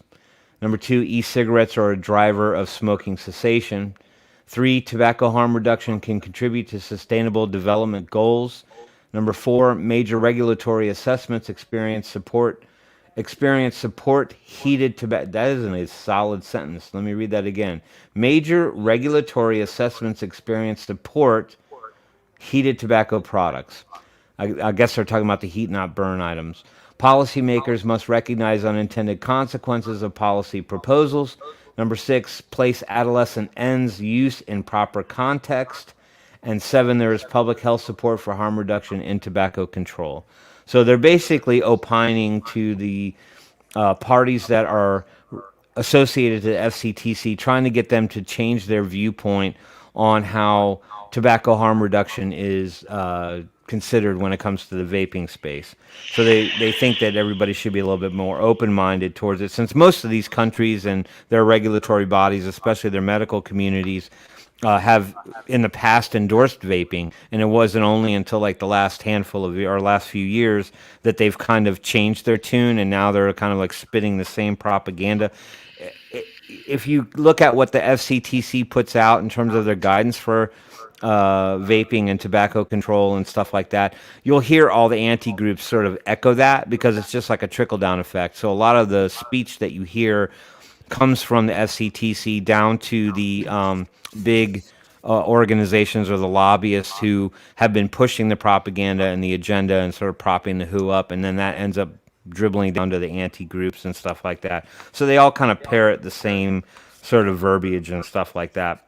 The hope is that the public health science the hope is that the public health science, policy, and practitioner communities will converge on a common purpose to meet to reduce the global burden on tobacco-related disease and premature death. The WHO recently made the claim that while the long-term health impacts of e-cigarettes is still yet unknown, there is growing evidence to demonstrate these products are not harmless. That was their latest sort of published commentary and why they've kind of changed their tune. One signatory of the open letter likened smoking to the coronavirus pandemic. This was Professor David Nutt from Nutt. What a last name! Nutt. David Nutt from the Imperial College of London. So he actually is not. He's one of the people that penned the open letter or helped to pen the open letter, and he was making the comparison that if you look at the total number of deaths due to the COVID pandemic. You could ultimately say that it's almost or as equivalent to smoking deaths, although that is a repetitive number, right? Because smoking deaths happen every year. I think it's about 8 million people die globally every year from smoking-related illnesses. The WHO is steadfast in that it urges smokers to just stop, just quit smoking. But we all know the reality on that one, and that is that most smokers probably are not going to do that. And then on the same token, there will always be people that will pick up smoking along the way. People start smoking for all kinds of different reasons, whether it is, stressed out, having a bad day, different things, or they're around people that smoke, and so they eventually end up trying it and they get hooked on it. So, this really kind of goes back and gleans to the idea that the WHO is making a volatile mistake by rejecting vaping as a form of tobacco harm reduction, and yet they don't really do much to try to curb the smoking at all. So therefore, there's a lot of unintended deaths year after year after year. So my takeaway on that one was the FCTC is really the devil incarnate document. The FCTC is really the devil incarnate document to tobacco regulation and what most countries accept as guidance on which policies to make. We need to go after the source as much as we're going after the local federal regulations. A lot of people have said we need to really start looking at the FCTC because that's the one that kind of starts this whole snowball rolling. And while we're still fighting our local municipality and federal, our state and government controls, the FCTC is sort of what feeds that beast, and so we kind of need to go after them as well. I don't know how we do that. I mean, they kind of seem a bit untouchable in that regard. So that was that one. So basically, there are people who are in our camp that are trying to speak up. It's just a matter of whether or not the WHO decides to recognize the positive benefits with regard to vaping, but they're going to call the kid argument just like everybody else does. So does anybody have any questions on that? The FCTC, the WHO, WHO, the WHO. We really don't have a voice there either. My mic died. Hold on one second. Oh, Mike's dead. Hey, Mike. Oh, Mike. Are you there, Tim? I'm back. Yes. We really don't have a big say in that in that organization whatsoever. I think we've never even won an argument in there in like 30 years. Well, no, I don't think you're able to make the US. Well, true, but I don't think that there's really a whole lot of there. It's not going to be the average everyday vapor like ourselves who's just using it for tobacco harm reduction. I think the WHO is going to have to hear from other medical bodies and study and see studies that are proving that it does have the health benefits that it claims to have. And I think they know that. I don't think that they're idiots, but they just know that they can they can have an influence, and they're getting money from people. People are paying up to them. Yep. That's why, as I said, I think Paul brought up one time that there were, because he said that that's who we really need to go after. But there was like 13 specific senators or people in our federal government who are associated to the WHO and the FCTC, and that they give money back into the FCTC, and that we need to kind of go. I'll try. You know what, Luke? I'll try to find that list again. I think at one point we had the list of people. I'll have to go back. He's saying the WHO. He's not understanding who they are. Oh, As an organization. WHO. Yeah, no, not the WHO. Not the Baba world. O'Reilly. The WHO. It's the world. Yeah. The World Health Organization. Yeah. These are the people that you see on TV. If you watch the news at all, these are the people that you see on TV. They show these distant sort of live video feeds from this nondescript area with a big, huge blue map behind them, and they are the ones making all the a lot of the health calls with regard to the global pandemic that we're going through right now. And they're sort of like the ones that are the leading group of medical professionals that Luke, I'll put a link to their website so you can get a better idea. Or Luke, look up the World Health Organization FCTC, and it should take you to a specific page that outlines exactly what they're all about. And that's really where you want to look and understand is the FCTC. So anyway, so that's that one. Yeah, and you're right, John. We really don't have a lot of say in exactly how things play out from that level. But they, in a lot of people's eyes, they are the head of the dragon. Yep. They're really the one that's spinning up the propaganda and causing everyone to react a certain way, because they're going to say, well, this is what the World Health Organization says. If they say it, it's certainly got to be true. Like, never mind the Royal College of Physicians in the UK. They're just a bunch of bums. They're just making shit up. Whatever. People with educations. All right, so there's there's that one. All right, so let's talk about another part of the globe. Let's talk about Hong Kong. You want to talk about Hong Kong? All right, so Hong Kong is now getting closer and closer to a ban on vaping and heat-not-burn products. So we're not the only ones that are under fire. India, they pulled the plug on that a long time ago. There's a lot of other places. I think Malaysia was under fire. I think the president of that country was ready to take guns out in the street and gun people down if they were in possession of vaping products. But in August, the Council on Smoking and Health said statistics had shown that teenagers in Hong Kong were using vaping products more than the adults were. Now, I guess I should add to this that I don't really understand the breadth of the culture in Hong Kong. I have been to some Asian countries, and I was in Singapore, and I saw some people vaping there, but it wasn't on a broader scale. You couldn't buy vaping products there. I have no idea where people were getting their stuff from. But I'm not really sure what vaping is like in Hong Kong. So I don't really, they say that teenagers are using it more than the adults, but I don't know. Well, I don't know if that's true, for one. This is just what somebody said, this council said. And B, I don't know what the trends are in Hong Kong. So I don't know if vaping is a big thing. As far, I don't even, is it that people are just naturally smoking more? Council Chairman Henry Tong Sao Chai. Henry, well, at least he used Henry. Yeah. Henry Tong Sao Chai had added that the public at large apparently even agrees on there being a total ban on the products. So he's saying that the greater majority of the general public in Hong Kong wants to see them banned. However, it's been 3 full years since the policy address was first announced. Since the policy address first announced the ban. So they've been talking about it for a few years, but it hasn't really gained any traction until more recently. To boot, Hong Kong's. Oh, I'm sorry, I skipped one.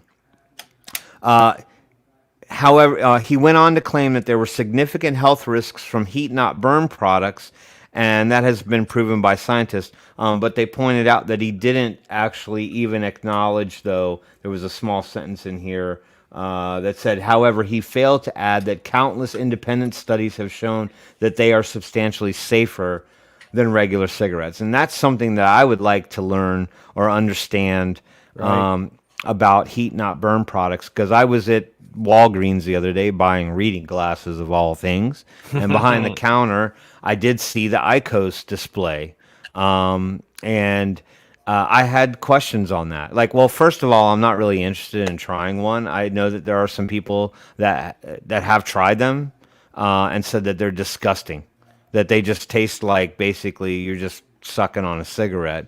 But my big question throughout that was like, how many chemicals are actually in that? Even if the delivery method is safer in general, I'm just curious how many chemicals are actually in that tobacco stick or whatever the thing is that you shove down into that device.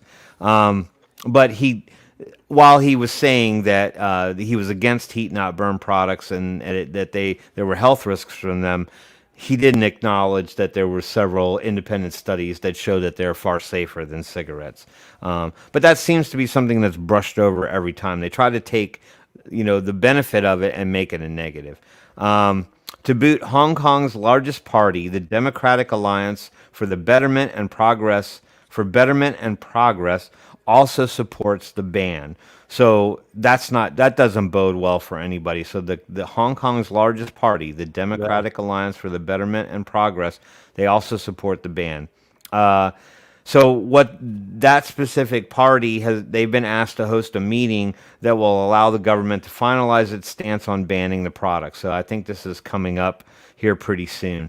However, the local newspaper chimed in, and you can forgive me if I'm wrong on this one, but I always thought that I don't know if they're at liberty to speak out against policymakers. I thought that you couldn't disparage the government or people in power.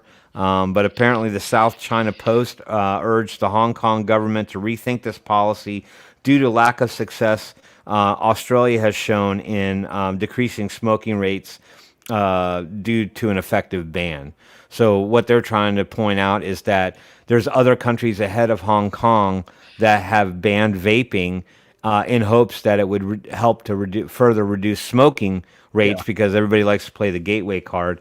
And they're saying that smoking rates increased in Australia rather than decreased after the ban on flavored e-liquids and vaping in general. Just by way of comparison, smoking rates in Australia actually had risen over 21,000 to 2.4 million between 2013 to 2016. So that they're clearly pointing out that smoking rates had increased despite all this. Colin Mendelsohn pointed out the fact that Australia's failure in reducing smoking rates is substantiated by the UK's success in endorsing vaping and the significant drop in smoking rates. So there's conflicting information. He can bring up data and documentation that shows that when a country endorses vaping as tobacco harm reduction, that the smoking rates do actually, in fact, decrease. But everybody's so hell-bent on banning the stuff, and they're finding out that that's working opposite. San Francisco is a perfect example of that. They thought that by removing flavored products and getting those off of the shelf in San Francisco, that the kids would not smoke. They would just, their smoking rates would go down. And in fact, the kids turned to smoking. So they created their own gateway. So they can't sit there and say that vaping caused them to smoke more. It was taking it away that caused them to go and turn to smoking.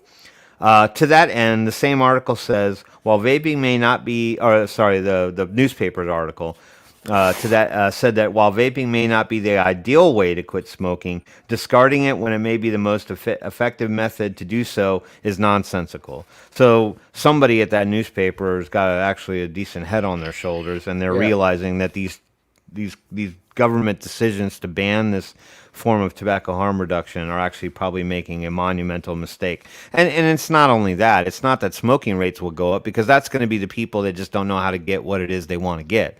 There'll be people that know how to get what they want to get, but people are going to turn to smoking because that will be the available thing.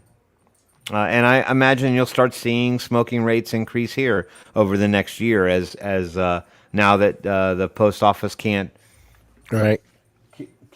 ship to customers anymore.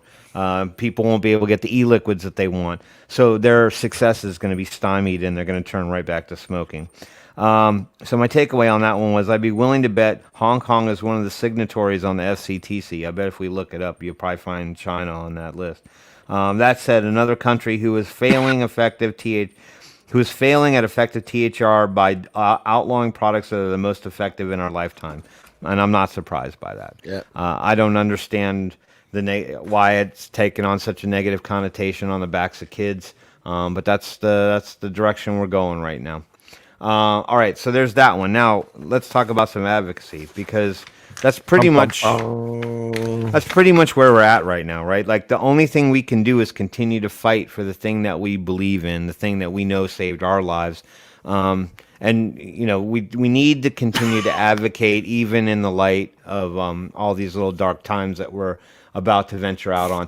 So I know that one thing that becomes tough for a lot of people when it comes to advocating is exactly how do I advocate, or what should I do to advocate? The biggest weapon you have in your arsenal is your voice, and that can come in a couple different forms. I mean, that can be getting up in front of people and speaking and sharing your story, or going to these these open public commentary hearings and speaking out, taking part in the vocal element of tobacco harm reduction.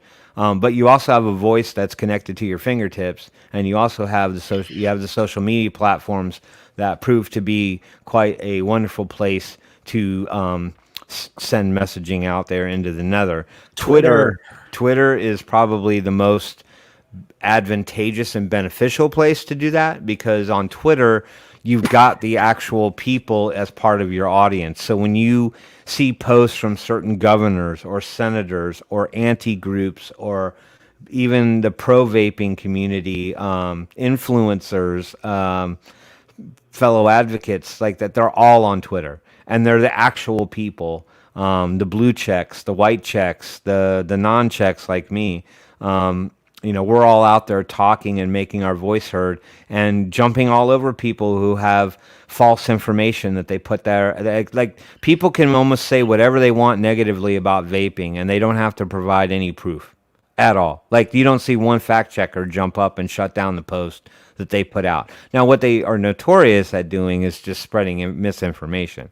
They'll take a certain piece of data or a certain element of information, and they'll conflate it or inflate it or just skew it, so that while it may seem like a major negative, you have to compare it to the broader scope and picture of exactly what's going on. And you'll find that in a lot of the cases, they'll throw out these huge numbers of kids that have reported as being, having vaped in the last month, and they'll say that there's 2 million kids, vaping daily. And that's not true. I mean, there are some of those kids that do vape daily, but it's a very small percentage compared to that 2 million that reported that they vaped in the last 30 days. And they'll skew that. They'll make that sound like every kid that answered that question was vaping every day for the last 30 days. When in fact, a lot of those kids were sitting in their bedroom, and their friends showed up, and their parents weren't home yet, and somebody had a jewel in their pocket, and they pulled it out and said, "Hey man, you got to try this." And they tried it one time, and that was it. They never touched it again. Yep. But they answered the questionnaire honestly and said that they had vaped in the last 30 days, but didn't have to state that it was only one time in 30 days. But then the youth tobacco surveys and stuff like that, they will then say that person is a vapor. Yeah. So how do I do that on Twitter? Well, you can either become creative in 140 characters. It's hard, Timmy. It is hard sometimes. Sometimes you got a lot to say, and 140 characters just don't cut it. Well, the thing is, Tim, we all don't have that amazing vocabulary that Tim Swift has. But I can't use it on Twitter. I can't, like, one word is 140 characters. I know, but Tim is just pulling these fucking words out of midair, and you just bam, bam, bam. All of a sudden, Tim's got a whole 140 characters. He's got it laid out. He's like a fucking genius in there. I don't know how he does it. No, I'm not a genius at all. I'm not. So sometimes it's just convenient to do these little one-hitter meme kind of slides and stuff that show data and information that provide facts, right? Because a lot of times the anti-groups aren't even throwing out facts. They're just throwing out feelings stuff. Because Daniel commented earlier when I made the post in the ZampleBox family group about the USPS mailing ban and all that, and he made this point that this was the first step in their multi-step process to basically get rid of vaping, and this was one of them that they needed, and then next would be the taxation and stuff like that. And I certainly think that a lot of this is designed to drive voters, right? So they want people in their camp, and if these people who are misinformed think that they're doing something good, then that's a voter in their pocket, right? Because they see them as doing some good. So they tend to do a lot more feeling-oriented posting, whereas you have a chance to do some fact-oriented posting. So, John, I'll give you the link to this one, but Clive Bates is an advocate, and you'll find him out on Twitter. He has he has this repository on SlideShare that's several different slide sets, slide decks that provide information about vaping and stuff like that. I haven't actually gone through each and every one of them, but you can go into these slide shares and you can pull down these infographics and you can use that as part of your argument. So when somebody says A and you can prove B, you got something to kind of back up the comment that you're making. So you can go into any one of these and you can review the slides. It'll tell you there's 67 different slides for this one. I don't think I can make it any bigger here. Yeah. All right. So vaping and tobacco, six things you need to know about harm reduction. So these are nice. You don't have to take every slide, but you can go and find one that suits your argument, Right. Like understanding the problem. And it'll talk about, one slide will be about how smoking harms the body. Then it talks about the lifespan of a smoker, somebody who smokes. But if you keep going through, eventually there'll be these kind of cool slides that you can be like, oh, I'll just take that and I'll just share it on Twitter, and that'll kind of reinforce my point. Now, some of these are obviously directed towards the UK, but what's the website called again, Tim? I will tell you. It's called. Tim will have the link. Yeah, I'm just gonna go ahead. I'm gonna go ahead and it's right here. It's slideshare.net/Clive_Bates/presentations. But I'm going to put it in the private, and I'll put it in private, and you can share it out to the group. Sounds good. But you can go ahead and read through some of these slide shares, and then you can pull out a slide that substantiates the argument. I should have probably spent a little bit more time going through each of them, like nicotine. There's ones on nicotine. Vaping and tobacco, 6 things you need to know. Science-based, let's see, take a look at this one. Science-based policy or policy-based science. That's 54 slides. The youth vaping epidemic. Well, I wonder if we can get to 4. Let's see if we can find one. Hey, I got something for you, Tim.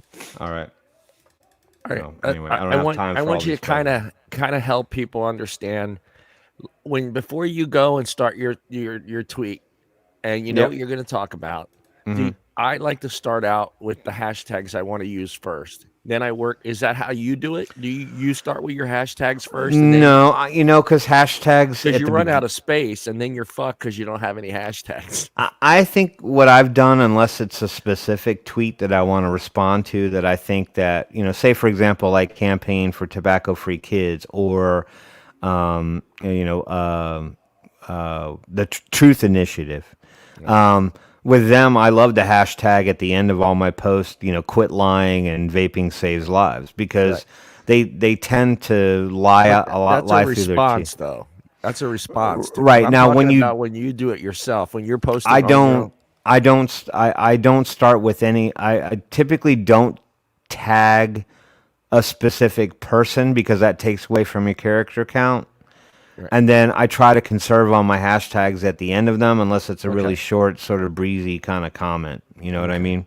Yeah. So I try to get as what I want to say in throughout that 140 characters, and Right. usually will just because my lone comments aren't usually aimed at specific people; they're just my own Yeah, thoughts. I'm not worried about the tags, like tagging an individual in it, but just the hashtags are so important when you're tweeting for yourself on your page. When you're tweeting out, it does kind of help if you tag a certain individual or group. But a lot of times, the most important part of your post is those hashtags, because that's where it's going to fall in to your viewership. So if there's certain people that are just looking for that specific tag, or so for me, I always I'll kind of generalize in my head what I want to say, and then I'll go ahead and try to use the hashtags that are in that I want to use. Right. And then what I like to do as well is I'll go over to whatever's trending, whatever word is trending, and I'll try to work in what I'm trying to say within that hot hashtag, which is kind of hard. It is kind of hard because sometimes we do get some pretty stupid ones that are trending on there, but I'll at least try to add one of the hot trending words that are in there within my post to kind of, so to me, I feel like more people are seeing it because it's a trending topic and it's going to get into that feed. Yeah, I tend to stay with at least hashtag vaping saves lives. Right. I mean, that tends to encapsulate most of the people who are, the big vape advocates and the followers of people who are, trying to fight that good fight. So at least that calls most of those people in. But Yeah. even some of my own tweets are hit or miss. I mean, I don't Right. post anything on Twitter that isn't vaping related. Like Well, I don't yeah. I don't confuse this system. Well, the reason I bring that up is because I feel like even on Twitter, we're kind of staying in our circle again. We're still in that circle because it's just retweets and comments from the same individuals that are on Facebook and all the other platforms, YouTube and stuff. That's why I try to incorporate whatever's trending. It's hard. And don't get me wrong. It's difficult to try to use a trending hashtag within a vaping post, but sometimes it works out all right. And I'll get put in that feed of nonsense. That's whatever is going on with that. And I'll grab. And I think that's the difference between constructing your own tweet to try to start a conversation, because you're not going to pull in a lot of, you're not going to go on Twitter and do at, Mike Bloomberg, and then he's going to get involved in the conversation. I mean, he's probably going to ignore about 99% of that stuff. If you're trying to bring him into the conversation on your own. What I think where I found the most success is fighting back on any one of the menagerie of people who are on the anti-vape side of the argument, from the federal government all the way down to the anti-groups and even the health organizations like the American Lung Association. Right. I try to jump in on those tweets because they're real quick to put out their information about how bad vaping is, or kids are still vaping, or it's an epidemic and all this other yah.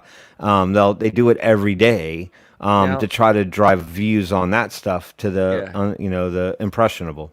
And now when you're responding to someone on their post, so say you're one of the anti groups, do you also use a hashtag in that reply? Of course. Do you hashtag vaping saves lives even after what you have commented? Of course. Okay. That's what I want people, because there's a lot of us that are out there that are like, okay, what do I do? It'll help if you put that in there as well at the end of your reply. It all kind of really depends on how yammery my reply comment would be. Right. So, like, for example, there was one the other day. Luckily, I didn't get blocked on this one, but this is Dr. Tammy Irwin. See, like, my comment was a little too long, but she decided she was. I know you all can't see it, but let me blow it up a little bit more. That's what she said. Can everybody see that? So she woke up in the morning and she woke up with her tweet: vapes. These have been collected in the last couple weeks. One was in the hands of a third grader for $8 to $13 and 600 to 900 puffs in flavors like ice cream, peach, watermelon, mango. This is a huge problem. use is also linked to depression and anxiety in kids. So she's just parroting the same BS that everybody else puts out there. And so I jumped on it and I said, the problem is not the product. The problem is the source. I said, show me where a third grader can walk into a convenience store and buy a vape. Quit blaming a product for the lack of accountability and control of those who put these in their hands. Hold lawbreakers accountable. It's T21. And I normally, if I had enough space left over, I would say hashtag vaping saves lives or something like that. She now got this to your nerve. She touched yeah, the but nerve. right, and this person was not someone who is a major influencer. She was just like sounding like a mom who happened to be a doctor. But you can keep going, and I mean, you inevitably are going to find some relative thing. I'm trying to find one. Like here's one. Oh, that was my own comment. Hold on one second. Do you think it would be, because we have some people that are out there that are not Twitter savvy. I'm not saying I am. I don't tweet on there very often. When I do, I do my best with it. Would you say it would be better to try to put it? I'm just trying to figure out the easiest way to do it. Do you think they should start out with make sure get that hashtag in there? I would say, if anything, I don't know if I would be that would be my leading element. I would always, it seems like more people put it at the end, hashtags at the end as opposed to the beginning. Within my sentences. So I'll start writing and then whatever word I was going to use as a hashtag, like vaping. I make sure I was the hashtag vaping, and then I continue on with my sentence because I've noticed that works for me. I think whatever works for the individual. I mean, if you're gonna use, if you're trying to use the trending, subject matter, then you certainly want to. I want to share my screen here real quick. Yeah, go for it. That's mine today, and that's how I did it. And I knew I was gonna make it with all the words that I needed to have in there. So I made sure at least at the end I had hashtag vaping on there. And the same thing with, let me go back. But you can do things like where you say the word "and," you can turn that into an ampersand. Yeah. And that will save you 2 more characters. And this is mine today as well. And I did the same thing here. I tried to add it in there more than, and then I boycott whatever. And that's how I do it. So I make sure for me, I at least get my hashtags in there because I've noticed I've gotten better response when I made sure I at least had one in there, just like you said, though, I have very little. I don't think that the person I'm tagging is actually going to respond. I don't think that, but are they, that's the question I had. Are they also following at symbols people or Who? What do you mean? Are they also? And Costello, I did not. I guess I never wasn't paying attention. I missed the assignment. Is it 280? You're probably right. I'm not counting. I'm a very breathy, wordy guy, so I'm probably lucky and just was like, wow, I can do it. I can say a lot in 140. I'm just wondering if they are. There's no setting in Twitter that follows a specific at term like at. No, Joe Biden. No, it's just the hashtags. I think it's the same thing with Instagram. That it's like you can follow but see, I'm not sure with Twitter if you can follow a hashtag or not. Can you? Yes, you can follow a hashtag on Instagram. So I can just go hashtag vape, and it'll just whoever's using that word vape. That's it. That's all you see. Oh, okay. But I don't know if Twitter works that way. But, I don't know. I know like Instagram does. Like you can look Instagram up a hashtag and see all the posts that use that hashtag. See, I'm just getting. I've had this Twitter account since 2012. I hardly ever use it. I had Twitter once, and I of course didn't use it very much, and then I ended up getting rid of it. So So I'm just learning myself, and I have seen that I've gotten better results when I at least had at least one of the hashtags. And what I like today, I couldn't done it because it was just, there was just too much I wanted to say and I didn't want to waste it with hashtags. But most of the time, anytime I do a post, I will kind of think of what I'm going to write. And then I will put my hashtags in first. And then it tells me, okay, I have whatever characters left. And then I try to work it in there because I always feel like I need to get that at least one of those hashtags in there. And then a lot of times, like I said, I'll try to go over here and look to see what is trending, what words are trending at the time, and I try to work those words in. It's hard, like I said, it's not easy doing, but at least try to work in uh, one of those trending words in one of my tweets when I can. I'm not seeing that where you can follow a hashtag. Yeah, I don't think you can. I think it just shows you what's trending on Instagram. And like I said, I try to use at least one of the trending words that are out there during that day, because they change every day. But it seems like every now and then there will be something there I can actually use, and try to Right. use that word. So, Yeah, I find that I probably get more enjoyment on Twitter in terms of actually jumping in on the conversation that counters the commentary from someone who's typically against vaping. right. I find that that's where you make the bigger impact than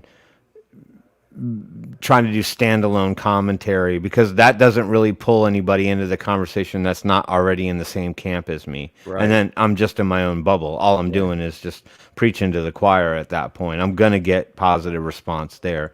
So I probably spend more time finding strings or threads that are going on that are typically against vaping from one anti-org or a health organization of some kind, and then jump in on that and refute their information.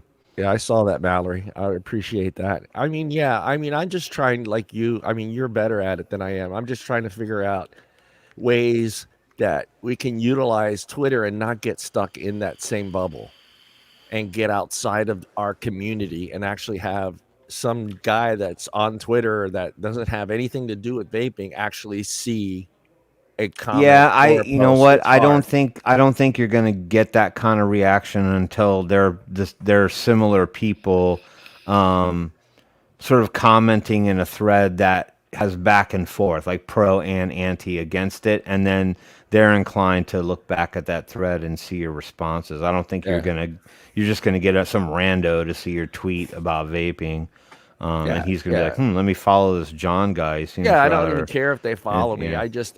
To me, it would be amazing if people that are outside our community start retweeting our stuff. That's the goal that we should have. We should want to get our stuff retweeted by a non-vapor, non-smoker. Right. And to me, I don't know how to do that. I mean, like I've always brought up the thing that we need to separate vaping from this whole argument and just start talking about our individual freedoms. And that will draw that non-vapor, that non-smoker in, because there's lots of people that are out there that are not, they don't care about cigarettes, they don't care about vaping. But when you start taking away freedoms and choices, they get upset. And those are the people we need to get on our side, because yeah, like we joke about it.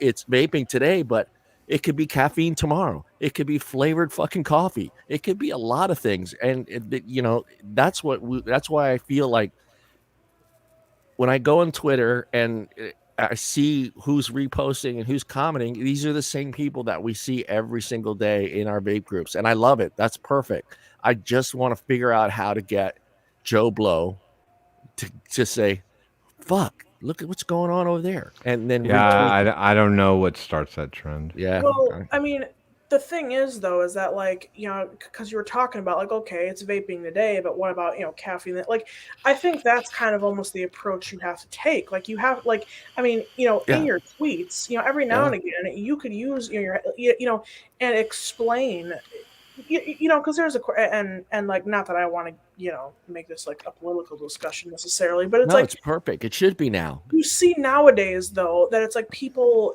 with especially like vaccines and stuff, there's this whole thing of saying, okay, medical freedom.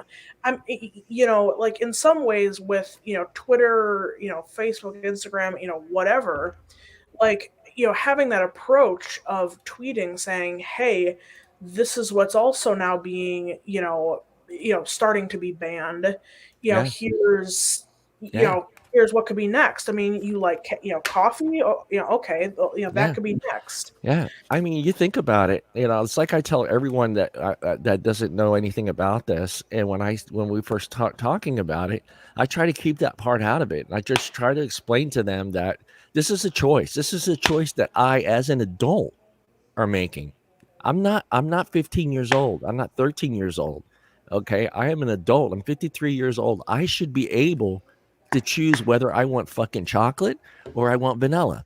You're telling me, the government right now is telling me you're going to only get vanilla. That's it.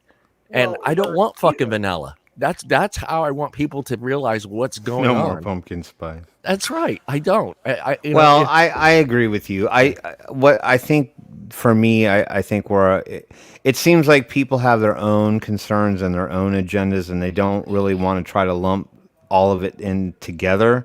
It's either going to be the conversation about what it is they care about, and they care about that specific element of what it is they're focused in on. And then we say, but hey, let's somehow make a parallel between that. And you say, okay, your choice for wanting medical freedom is equal to my choice to choose this form of THR is equal to your choice to want to own a gun or not. And, Right. and I think that unfortunately, as much as you'd want people to have that, bring it all into scope and go, this is a battle about what we believe to be our rights as individuals and adults. We need to fight that good fight, even though we have different agendas. Right. There's still a common thread here, and that's the hardest thing to pull together. And I just don't know if that's something that is achievable, because people tend to wash out a lot of the white noise. They don't Right. see it as an assault on our American freedoms. They're like, oh, well, they give a shit about vaping. I don't care Yeah. about fucking vaping. I don't really care Well, what their fight is. Look at the uproar in New York. Look at the uproar in New York a few 10 years ago about 44 fucking ounce sodas. That fucking state went insane. They're like, you're gonna take our 44-ounce sodas away from us? Okay, yeah, but we'll let Morgan Go ahead, jump in here. Morgan. She's been trying to say something here for a last couple ahead, minutes. Go ahead, Morgan. Well, and see, Tim, I mean, that's where I would slightly disagree. The fact that you're saying, well, like, I think that especially now, and at least, because I listen to a lot of different, like radio, talk shows and stuff like that, and like the stories I hear, I mean, it gives me the impression that if you, sort of correlate things to, the government taking away our, our, known Individual freedoms. Yeah. freedoms, right? That just that thought alone just pisses people Oh, it off. pisses people off. So I mean, like I get where you're coming from in terms of like, it's hard when it's separate things that maybe, somebody just random on the street wouldn't care about. But I think especially now when you bring up the fact that, hey, this is a freedom that is being, taken away. Like, I think that just lights people up. Like, I think that gets people. It Well, does. right. No, It lights- I'm not trying to take away from the idea that there are people that will view those particular aggressions on freedoms as being an overall high level concept, right? Because Right. we were endowed them. We were told that those can be an adult choice as long as you're not affecting the other people around you or hurting the people around you. Right. There's all these different things, but just like what Omi was just saying right there, he's like, everyone is extremely apathetic to causes that don't affect them. They don't get that the next thing could affect them. And that's the whole thing, is when you don't have anything to worry about, like everything's hunky dory for you. Like, well, I'm not really being assaulted in that way, shape, or form. I don't know. I mean, I don't know why I'm jumping on the bandwagon of this other person's cause, but I still haven't quite figured out what the common link is to pull people in to say, well, you may not give a crap about vaping, and I may not give a rat's ass about guns.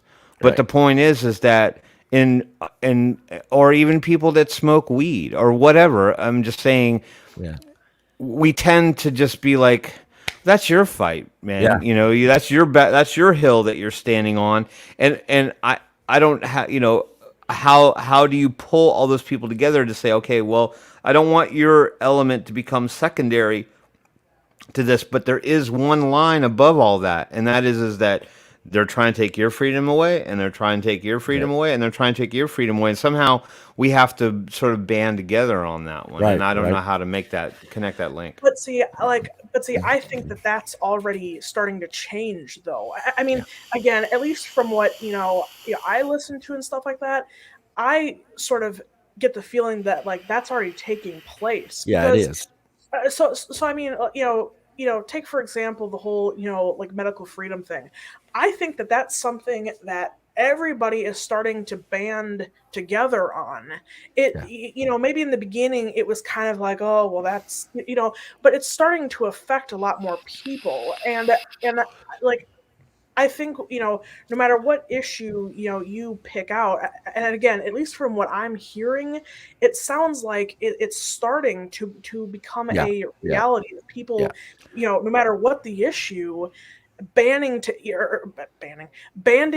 together, regardless of issue, because it specifically relates to oppressing freedoms. Right. But I mean, and I'll just close on this one point, and hey to Mo from South Africa.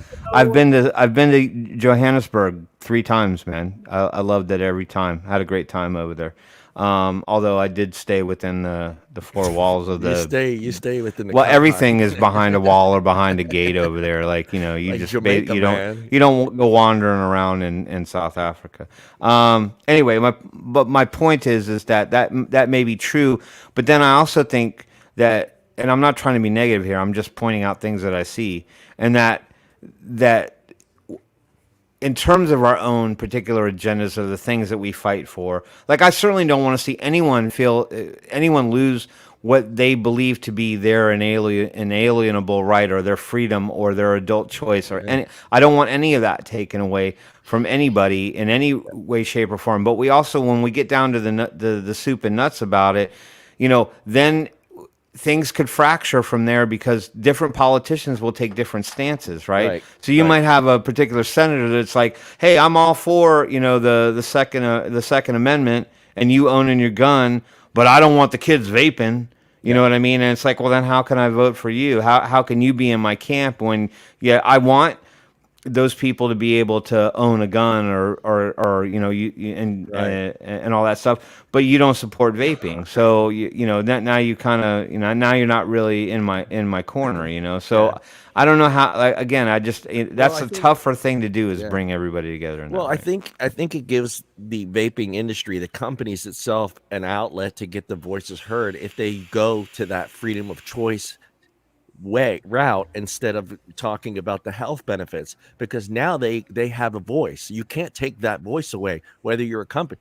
As far as every vaping company's out there, yes, they can't physically or go on TV and say, hey, this will save your life, this is uniting. They can't say that, but nothing is stopping them of going out there and spreading the word about choice and freedoms and what is being done, whether it's this product or another product. And I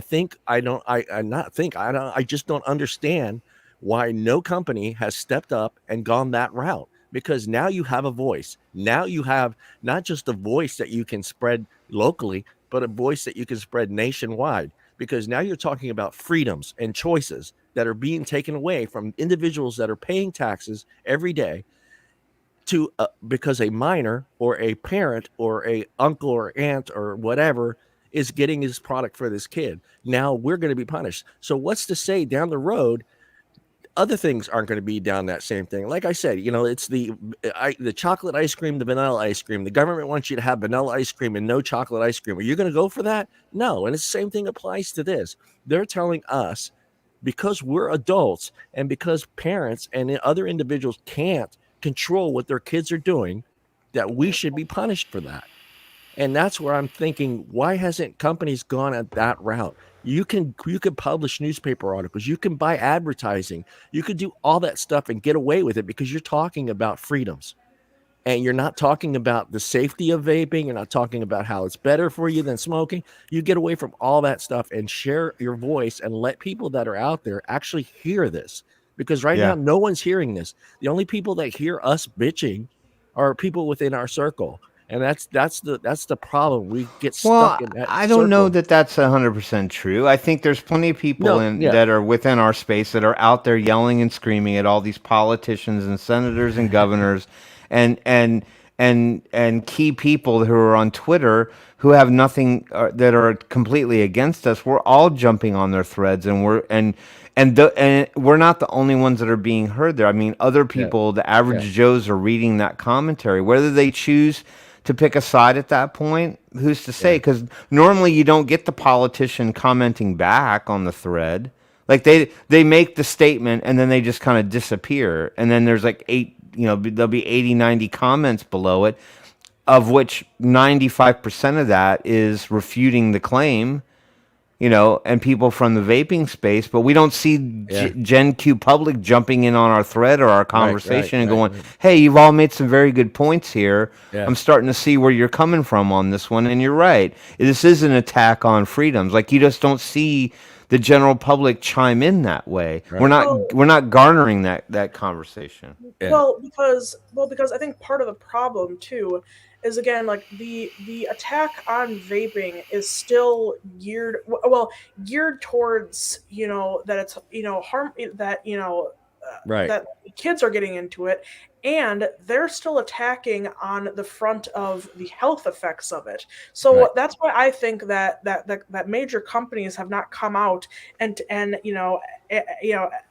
have not taken the freedom approach yet, because there's still the attack mainly on the front of the supposed health risks. But now, you're giving that other individual, though. But see, that's where I'm going. But you're giving that person that doesn't know about this stuff time to research, because now that person's intrigued. That's why I'm saying companies need to do that, because I understand what you're saying, but 1 out of 5 of those people are going to go, maybe I should look into this, and then start seeing their studies and seeing our studies and actually have an opinion on it, instead of hearing one side constantly. The ants, it's always the same. We see them. It's the same 5-10 fights. It's kids. It's metals.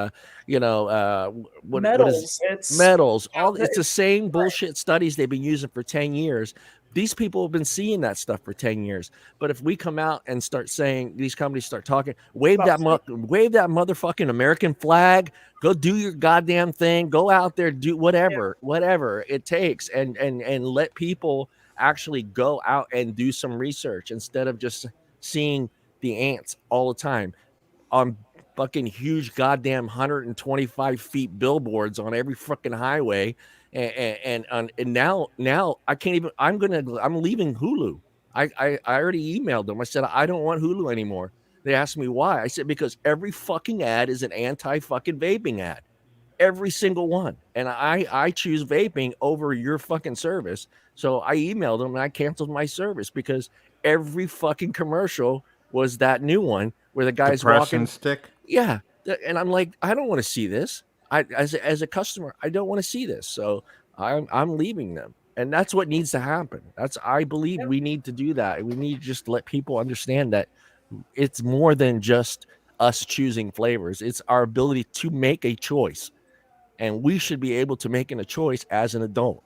I shouldn't have to suffer. Valid point. Well, and as consumers, although granted, not that we can order from, companies, necessarily anymore, but I mean, as consumers, I mean, we can also be the ones to go to these companies and say, hey, here's where, here's how you could be, here's a new argument, basically, and go from there. Yeah, we need to go, guys. Everybody say goodbye.